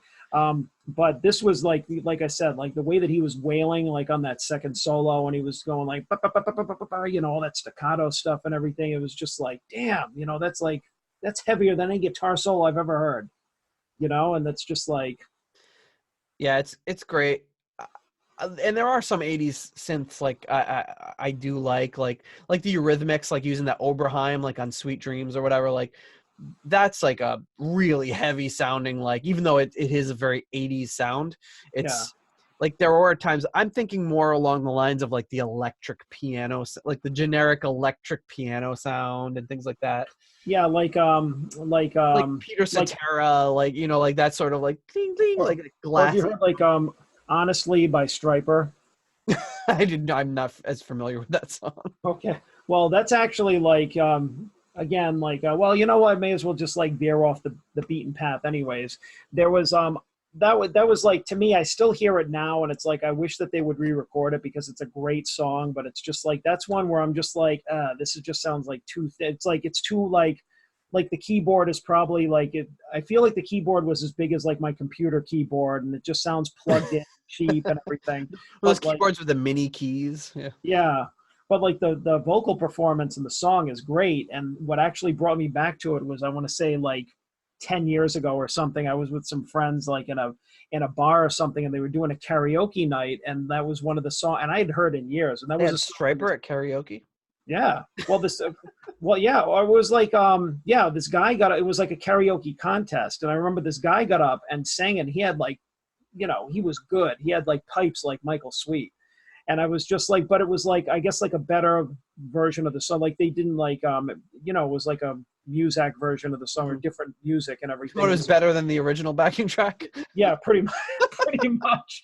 Like they might have used like a real piano or something. I don't know. But I was like, wow, that's good. And I think that's one of the things that opened my eyes up to just like, you know, there are a lot of good songs out there, but sometimes it's just like the production or the execution, you know, that's not as good. So, Sure. you know, I guess to kind of wrap it all up is just like, you know, you have to be in the mood, you know. Sometimes I'm like in the mood for that, you know, party dance, like, you know, early 80s new wave type of keyboard stuff or whatever. And sometimes I just want to hear John Lord tearing it up like he just did on Flight of the Rat.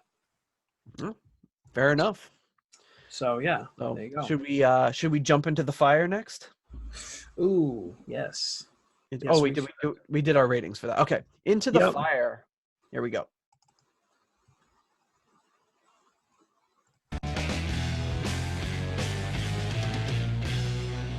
Pretty heavy stuff.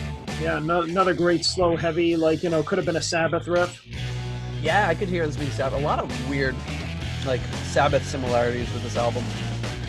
Well, I mean, these guys were both doing heavyish music like this at the same time. So Right. Yeah.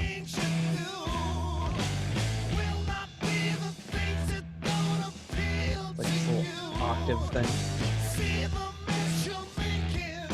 So Ritchie and Roger talked about wanting to do a song with a riff involving a chromatic scale, and Glover just played the first thing that came into his head, and that's what involved into the song. Nice. And I think it's the shortest song on the album. It's only about 4 minutes long.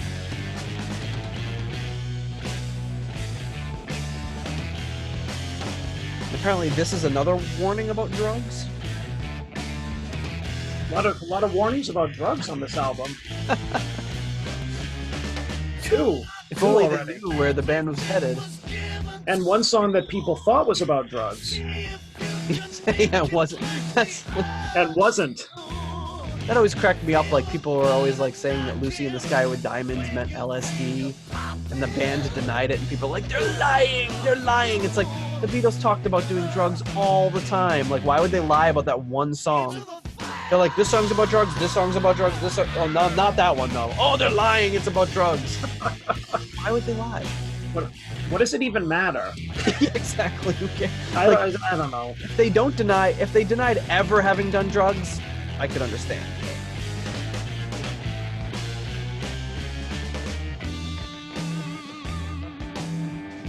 So this one, because of its length, I guess got picked up sometimes on radio for play. Most of the songs were too long. And it's the slowest tempo of any song on the album. Very slow, plodding. You got that octave boom. Boom. Boom.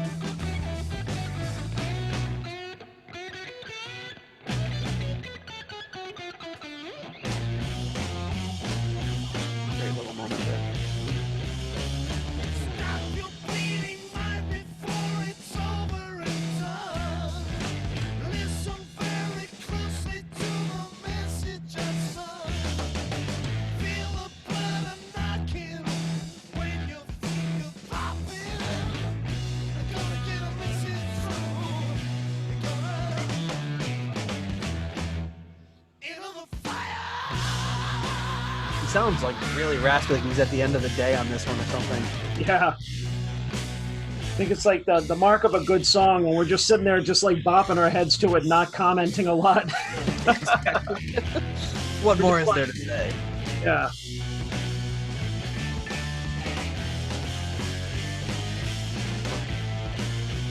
No, actually, this song's only 3.5 minutes long. Very short.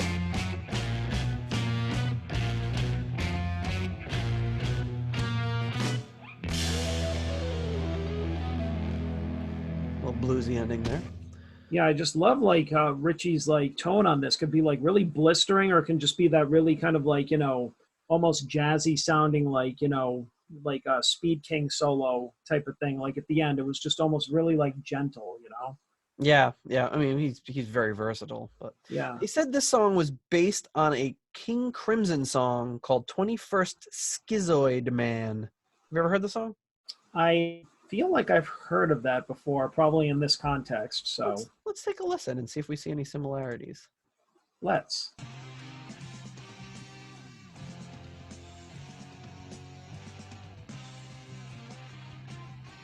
I can definitely hear some similarities there.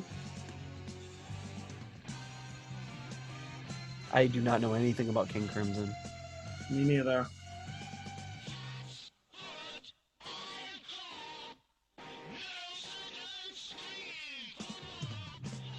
But I can see where they may have gotten the influence from, for sure. 21st century schizoid man. So definitely, you know, a lot of influences going around. It's to be expected. Yeah, I'm actually really kind of surprised of like so far I've learned tonight that there was like a handful of songs where they got their inspiration from, or almost like lifted from, but I mean you know, the songs from, but they're, I don't know. I mean, I guess I'd have to hear the other songs in their entirety, but to me it's so much better. Yeah, I feel like that's always the way. Like you hear like I remember, you know, when I was, you know, a teenager, I'd hear about a band that I really loved, like, oh, we were really influenced by this band. And I'm like, oh man, I go check it out. And I'm like, oh, this sucks. Like, how did my favorite band come up with one of my favorite songs based on this crap? You know, and I think I think that's just normal, you know, like, I mean, even like how somebody does a cover, like, I mean, not knocking Bob Dylan, but like, how did Jimi Hendrix hear All Along the Watchtower and be like, boom, I'm gonna make all, like, if you've heard the original All Along the Watchtower, Yeah, not that good. it's clearly the same song, but you're like, how did Jimi Hendrix turn it into what he turned it into? You know, there's definitely people that can do that, or can be influenced by you know, other acts, or, you know, like we talk about like Ian Gillan and the Javelins, like they'll do an album of all these songs from the 50s, like every aging rocker wants to do, and you're like, I don't really want to hear them do all these songs from the 50s. I want to hear them do new stuff, because like that's the 50s is boring to me, but that's what they grew up on, and it's really, that's what informed them and influenced them. So Yeah, exactly. I can hear, you know, I can feel that. Yeah. So this song, Into the Fire, is 3.5 Pilgrim hats rating from the two of us, which I think that's fair, because it's I think it's a good song. It's not great, and that's not saying that I don't like it at all. It's just it's good. It's solid. it's almost like filler, and that's fine. Like, I have no problems with filler on an album. Like, it's, you know, hey, we got this extra song bopping around, and I think that's what makes albums really interesting. That's why I love listening to complete albums. You hear, you know, some of the songs, like, I don't know that I'd ever put that song on, like, just single it out, like, ooh, I'm gonna listen to Into the Fire. But in the context of the album, you get these, you know, these builds, these fast moments, these kind of slow moments, these peaks and valleys, and it's good to have that there. I mean, there can be songs that are so terrible that they don't fit into that, but this, you know, it's a good song. It's just nothing I'd necessarily go seek out on its own. Mm-hmm. Agreed. All right, next up, Living Wreck. Here we go. Where the heck am I? Living Wreck. Oof. AKA me Sunday morning. I love the beginning. It's like Sabbath NIB intro sort of thing. Yeah. Like what he plays at the end of like what is a Wall of Sleep or whatever. Oh, that squealing like tiger screeching. Like how the hell does he do that? It's like this, and these triplets on the kick drum that he throws in here are just so incredible. Oh, what I mean, that almost makes the song so good. I mean, you got that screeching organ part, you got those triplets on the kick drum, like those two things are just perfect. Now, what I like about this is in the verses is Roger Glover's bass line. Yeah, boom. Which, so we'll have to hear it when it goes back to the, but it really grooves. Mm-hmm.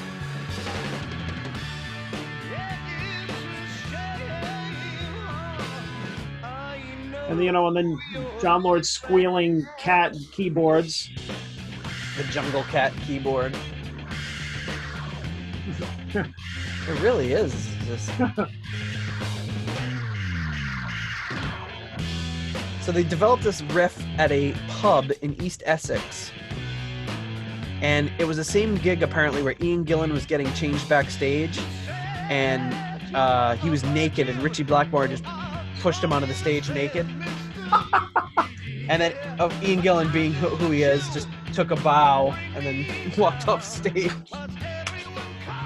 And I've seen like a few interviews with Ritchie Blackmore, like recent interviews where Ritchie Blackmore is just talking about how Ian Gillan was naked all the time. Like he just loved being naked backstage.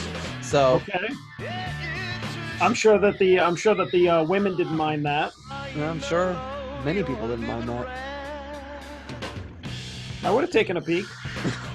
So would I. Ian Gillan, are you kidding me? In 1970? You could miss out on that.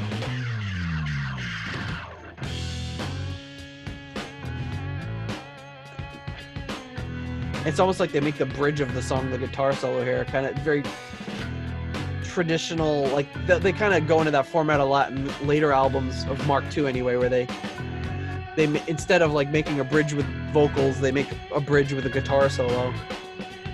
This kind of reminds me of Mary Long, like how they do the same thing. And apparently this song almost didn't make it on the album. Wow. It's interesting that this made it on the album, but like Black Knight didn't, even though Black Knight ended up being a single, you know? Weird. And you can see why they wouldn't have tried to cram Hallelujah onto this album. Yeah. Wouldn't make much sense. Yeah, I'm just kind of living for Roger Glover's bass line on this. His bass playing on the whole song. It really sticks out too. It's not in a bad way, but it catches your attention, I should say.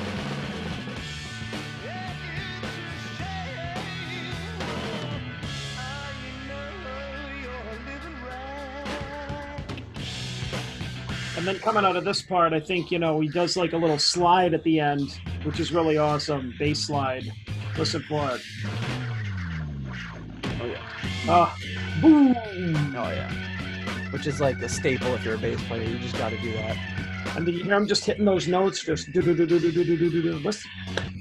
Roger Glover doesn't get nearly enough credit. As a bass player, as a songwriter, as just a great human being from everything I've read about him. I love the man.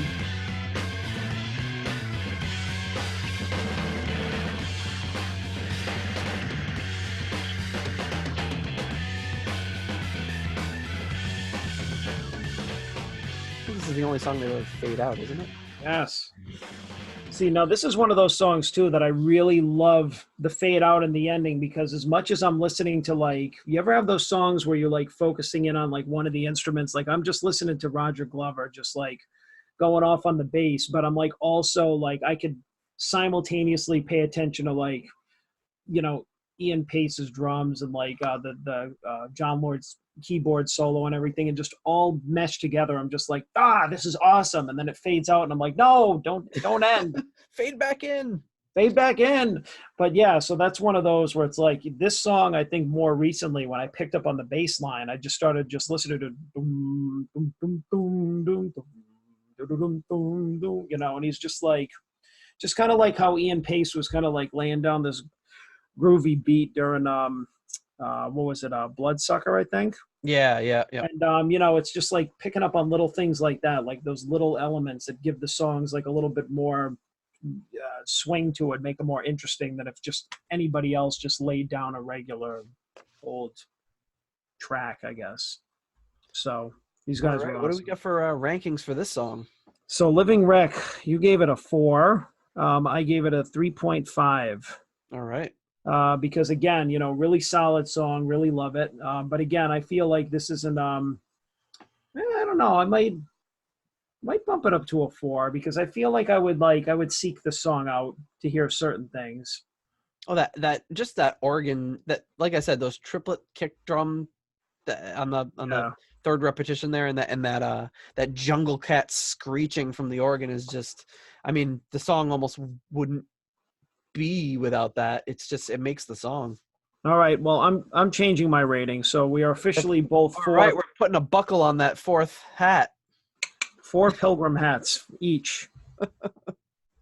4 pilgrim hats apiece. All right, with that, we're going to close out the album with Hard Lovin' Man. Here we go. One of my favorites.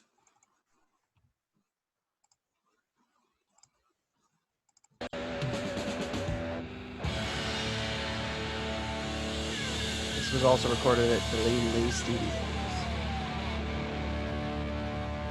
Oh, that fuzzed out guitar.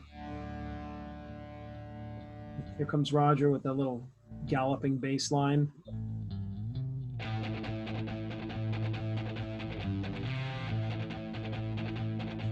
And the keyboard comes in all discordant here. But it works.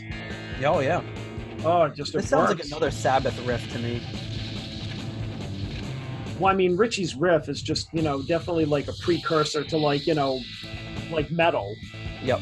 Yeah. I mean, that galloping metal guitar, Oh, yeah. That chugging metal. Absolutely. This one was also written in the studio.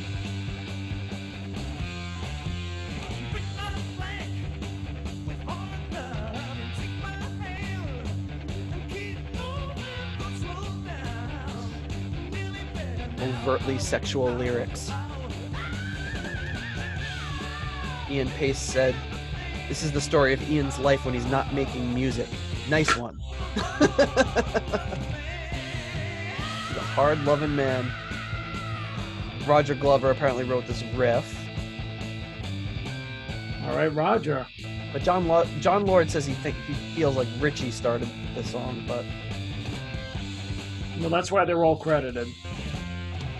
Exactly. Yeah, well, I think it's true. Like, just between all the jamming they were doing, they're just like, who knows?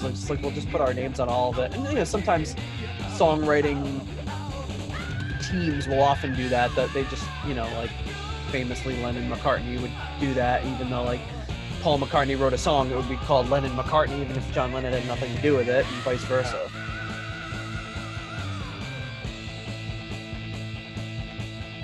I mean, it doesn't really. We know the real story of who wrote what. It just makes a difference as far as royalties go.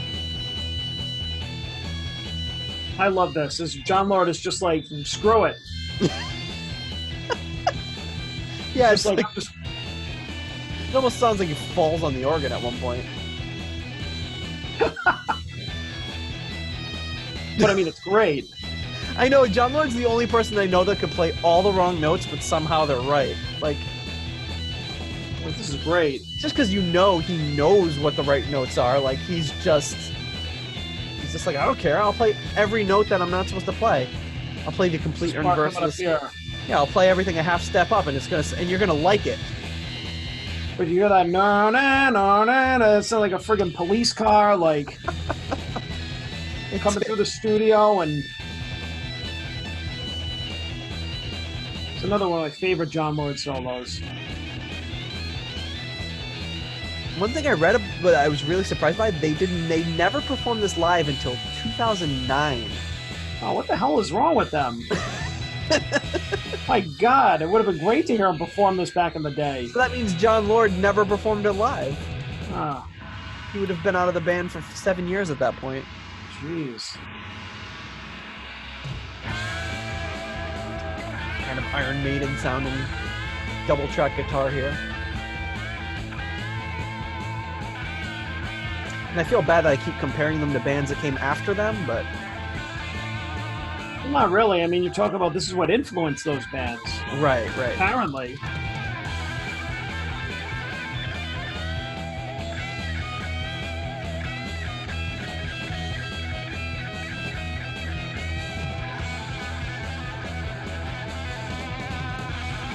Sounds like something he would be doing in a concerto.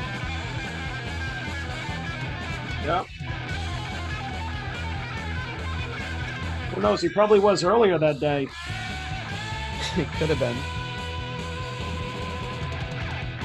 I wonder if he was using the Gibson on this one. That was like this little melody he does here. Oh. So good.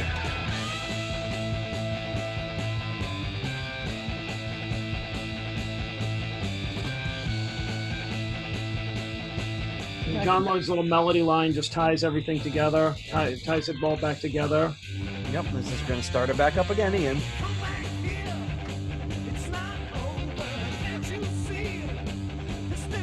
It's Ritchie Blackmore and John Lord never performed this live. Wow.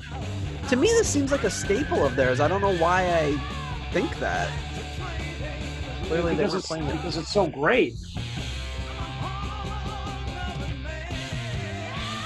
I feel like he refers to himself as a hard-loving man in other songs, and maybe that's what. He's the only one of the only people that can get away with referring to himself. I'm a hard-loving man. Okay, sure. I believe you. Most people couldn't get away with that. This is friggin' classic Ritchie. I love it.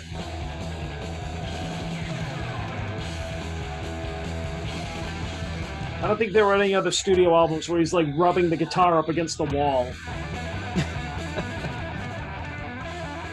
Oh yeah, just descends into chaos here at the end. And that hard left-right panning there.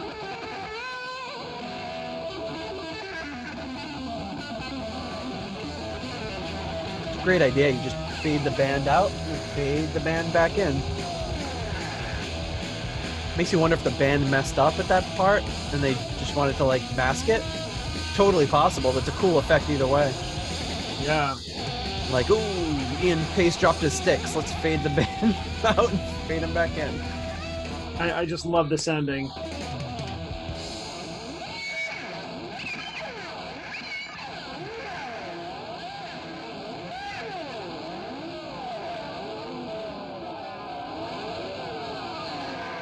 Really hard pan in the headphones.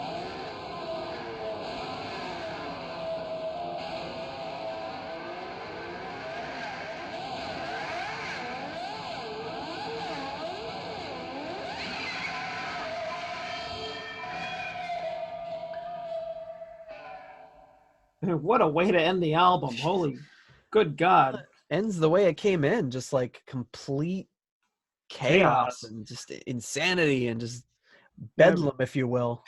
And I remember Ritchie, like there was it's an interview or something that I read a long time ago about him being in the studio and like, you know, just like he was in the Denmark video, just like taking the guitar and just like rubbing it up against the amps and like, you know, like stuff. And he said that the engineers and like the people recording were very like, you know, came from a very traditional background or whatever. So they're like, what the hell is this guy doing right now? They just like, they didn't even know what they were looking at, you know, but I think that they captured like what they were doing on stage, like so perfectly on this album because like, you know, again, I think that's like, for me, that's the benchmark of like, you know, their early performances, the Denmark 72, which I think that we should definitely.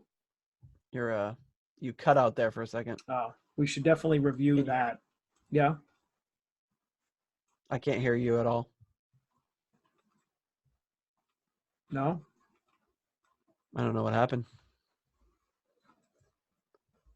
Still here? Something get unplugged? Nope.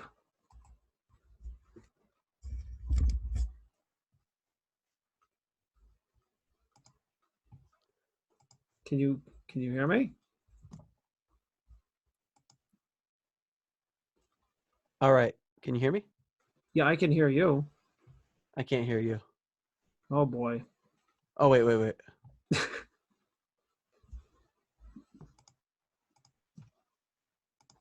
All right. Can you hear me? Yeah. Oh, okay. Cool. Yeah, I think what I did, what happened is let's see here. I could hear you the whole time. Okay. I think what happened is I finally reached the limit of what I can possibly record in one setting. Got it. So yeah. So anyway, Got it. continue. I don't remember what I was saying.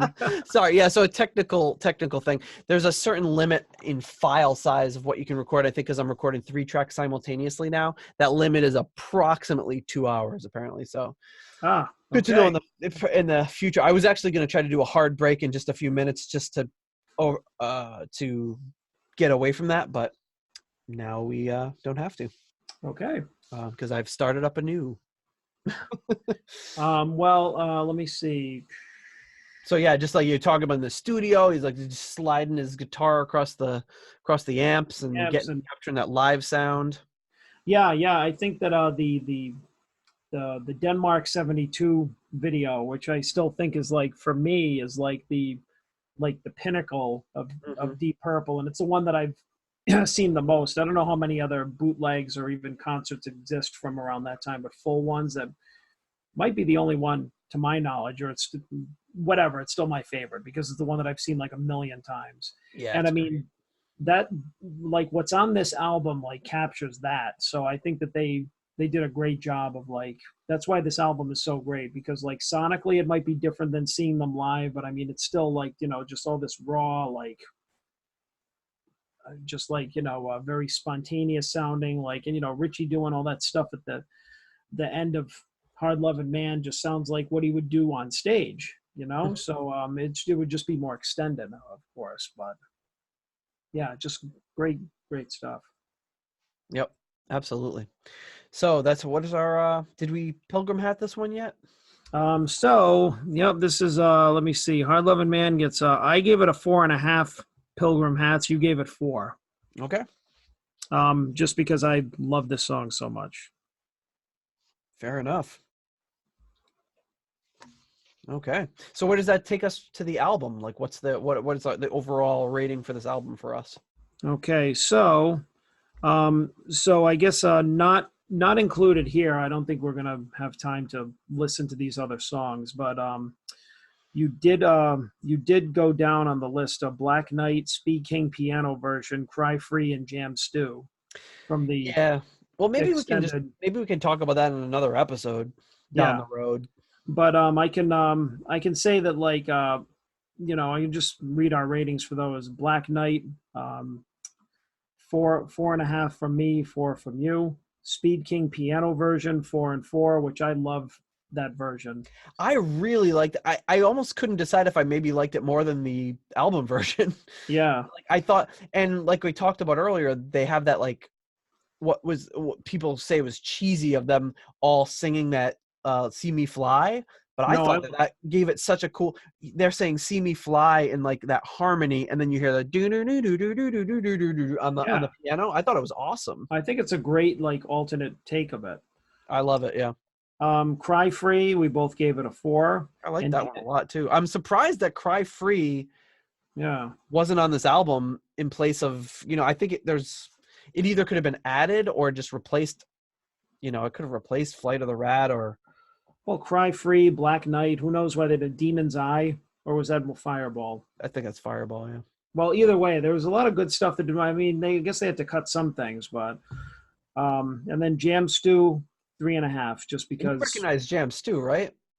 Yeah, It's Bullfrog. yeah, It later became Bullfrog, which I was Green listening to it Bullfrog. Yeah, and I was like, oh wow, this is Bullfrog. yeah, Makes sense. It's Ian Pace and Blackmore on that album. I'd yeah, love to cover that album someday. yeah. So that brings us to in rock.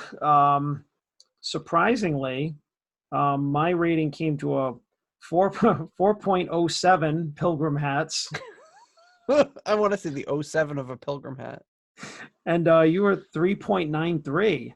Okay, yeah, So I'm surprised that I mean, it's really not a lot, but I'm surprised that we didn't come out equal, or you didn't come out higher than me on that's liking this pretty. album. It's pretty close. It's It just is, but I mean, just for somebody that listened to the album like 600 times this week, compared to me who listened to it once, and I'm like, I'm good.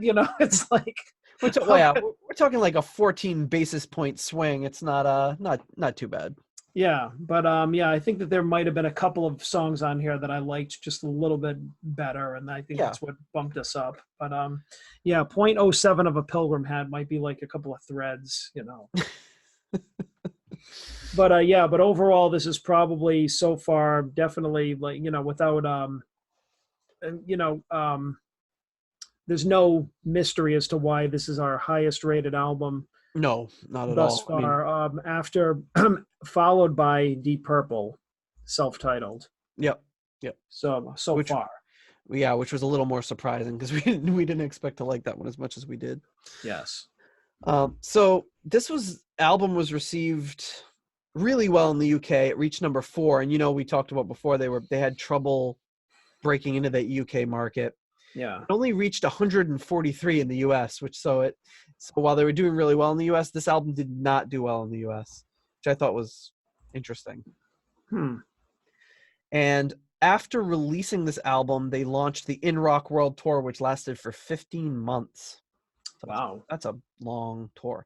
And then when they were playing on their Scandinavian leg of the tour, there was a certain young boy in the audience named Lars Ulrich who saw the band for the first time. And he said when seeing Ian Pace play, it inspired him to learn playing drums. So Wow. kind of interesting. There's a few live albums that were recorded during this tour, but maybe released later. There's the Live in Stockholm Scandinavian Nights recording, November 10th, 1970, and Deep Purple in concert recorded in 1970, parts of it, and then in 1972. And then when they played, we talked about last week about how they played at the Hollywood Bowl they played the concerto for the last time as a group before they revived it in 1999. They played a set including basically the entire album, and then played the concerto. So that would have been a show to see. Wow. Yeah. If I could go back in time, Yeah, I'd get my ticket to that one. that would be incredible. And this album is one of those ones that's featured in every like top 100 heavy metal albums of all time, top 50 great guitar albums, whatever. Every list like that contains this album, and for good reason. Yeah. And it's got gold certification in many countries. It reached gold status in the US on July 27th, 2001. Funny that it took that long. I'm sure like Machine Head probably reached it right away, but like I said, it took a long time for this to get any traction in the US. So all right, with that's In Rock. Oof. I know, right? What a ride. What a ride.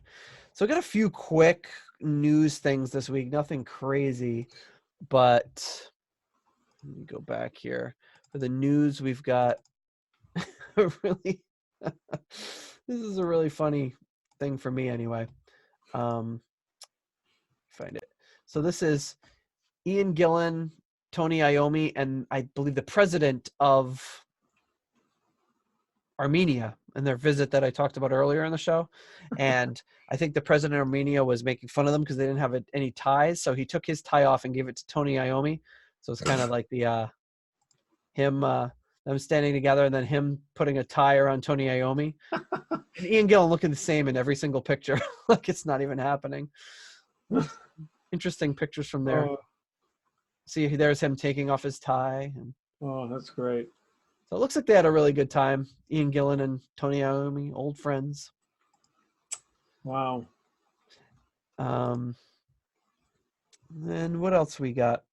Yeah, Ian Gillan looks like, my uncle or something like that. Yeah. It's just, yeah, I'm here for the barbecue. Or Well, I like one of the things I respect about Ian Gillan is that he doesn't try to be the like, oh, I'm like a super cool rock star. Like he's just like, look at him. He's just wearing like a horizontal striped shirt and like some khakis.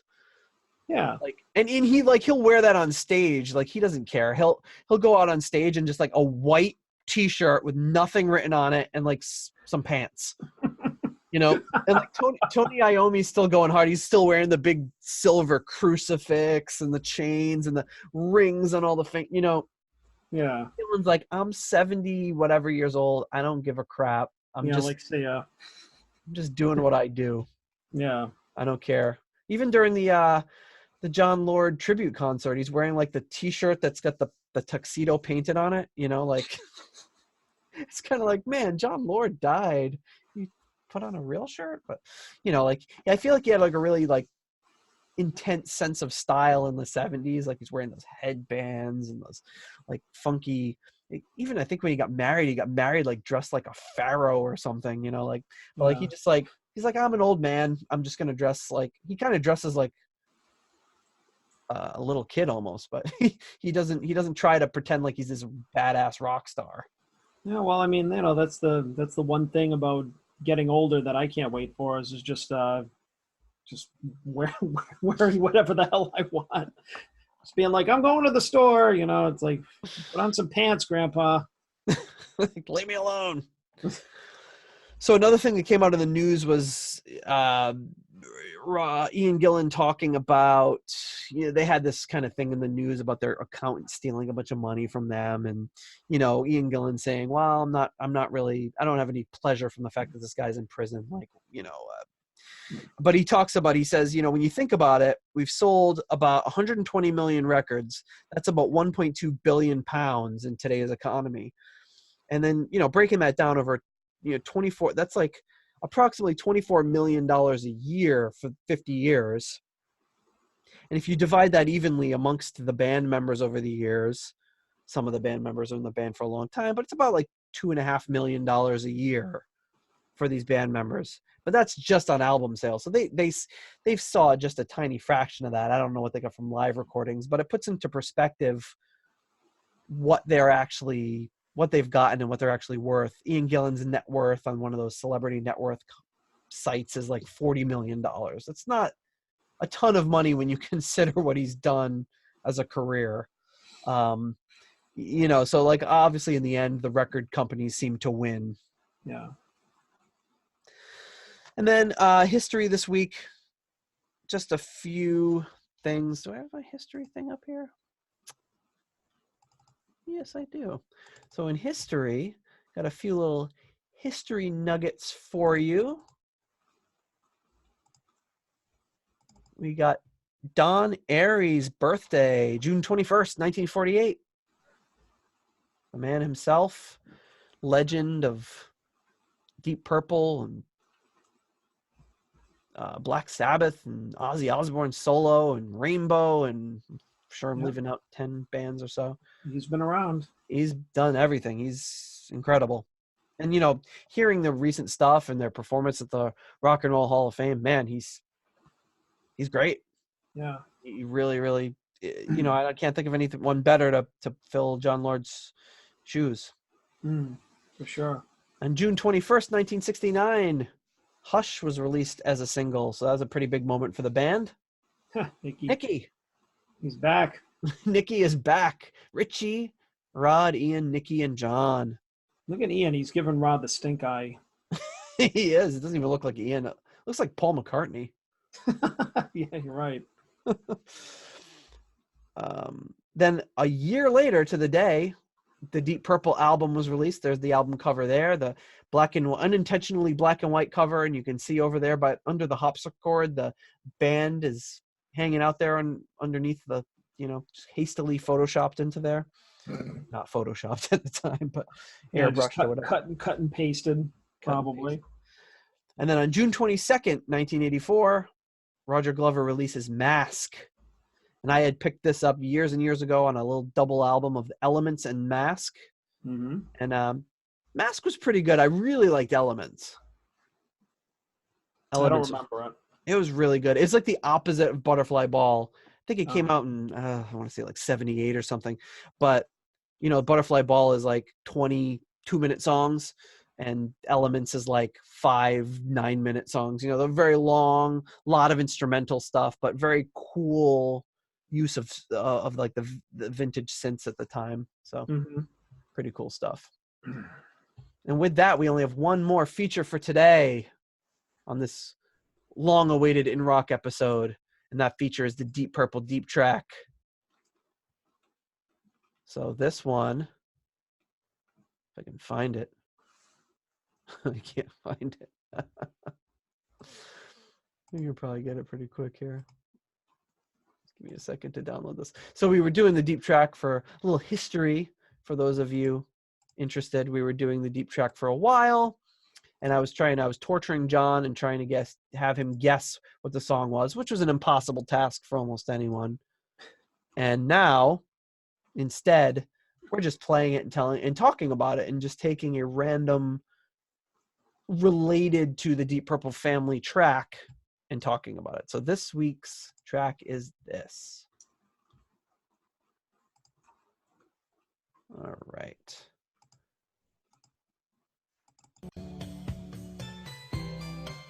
In honor of the Pot of Thunder episode recently, the Michael Schenker Group.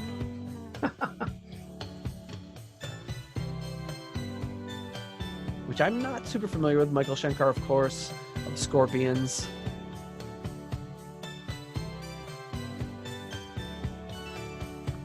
But this has some interesting connections. This song is called Cry for the Nations, off of their self-titled debut album. Michael Schenker of guitar, formerly of Scorpions and UFO. The vocals are by Gary Barden, who did vocals for Gary Moore and the Company of Snakes. Which Company of Snakes, if you don't know, is an assembly of former Whitesnake people forming a group. Okay. Have you heard it? Have you heard of that? No. I haven't heard any of their stuff really, but that's like a group of all former Whitesnake people from different eras who formed a group. Kind of cool. Well, it makes sense. It's pretty cool.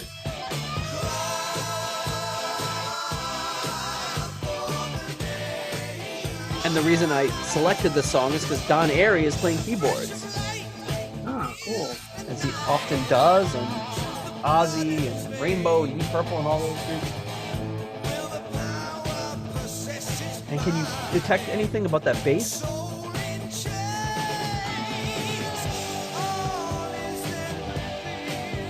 It's got to sound familiar after last week's episode.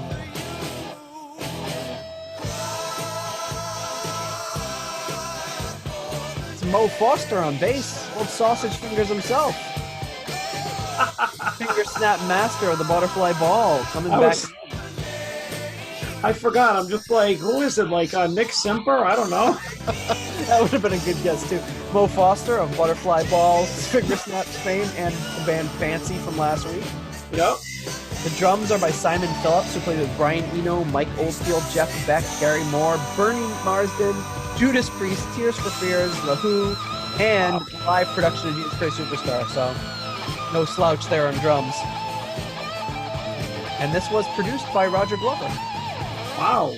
That I did not know. We have a lot of Deep Purple connections here. A lot of Deep Purple connections. So interesting. I never really listened to much Michael Schenker Group, so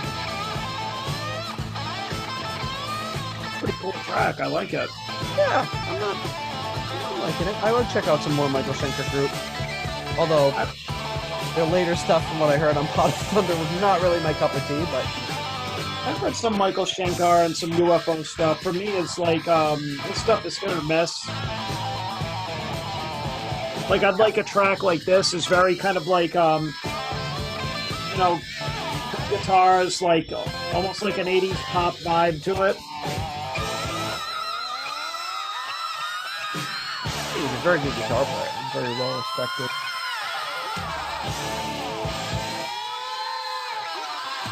Anyway, that's the Cry for the Nations by Michael Schenker Group.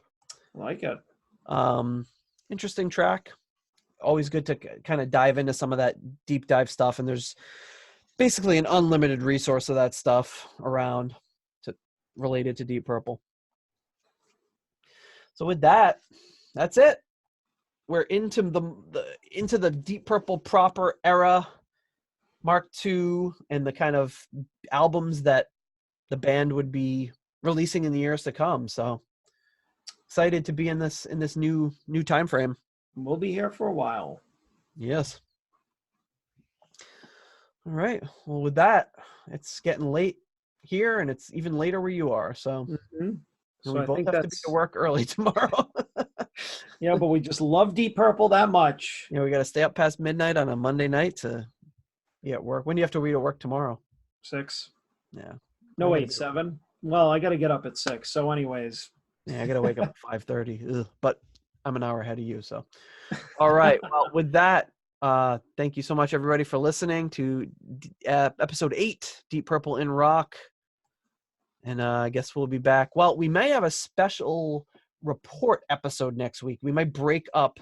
We might not go directly into Fireball, but that's to be decided. We might have a special treat for you all, a little special interlude. So I guess we'll see what happens next week. Cool.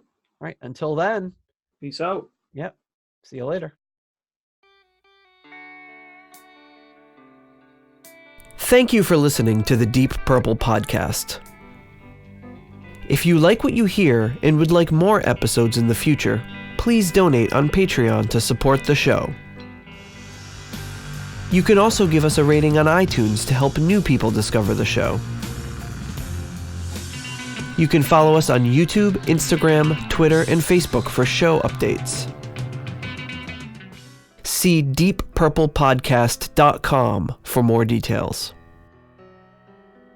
Thank you for listening.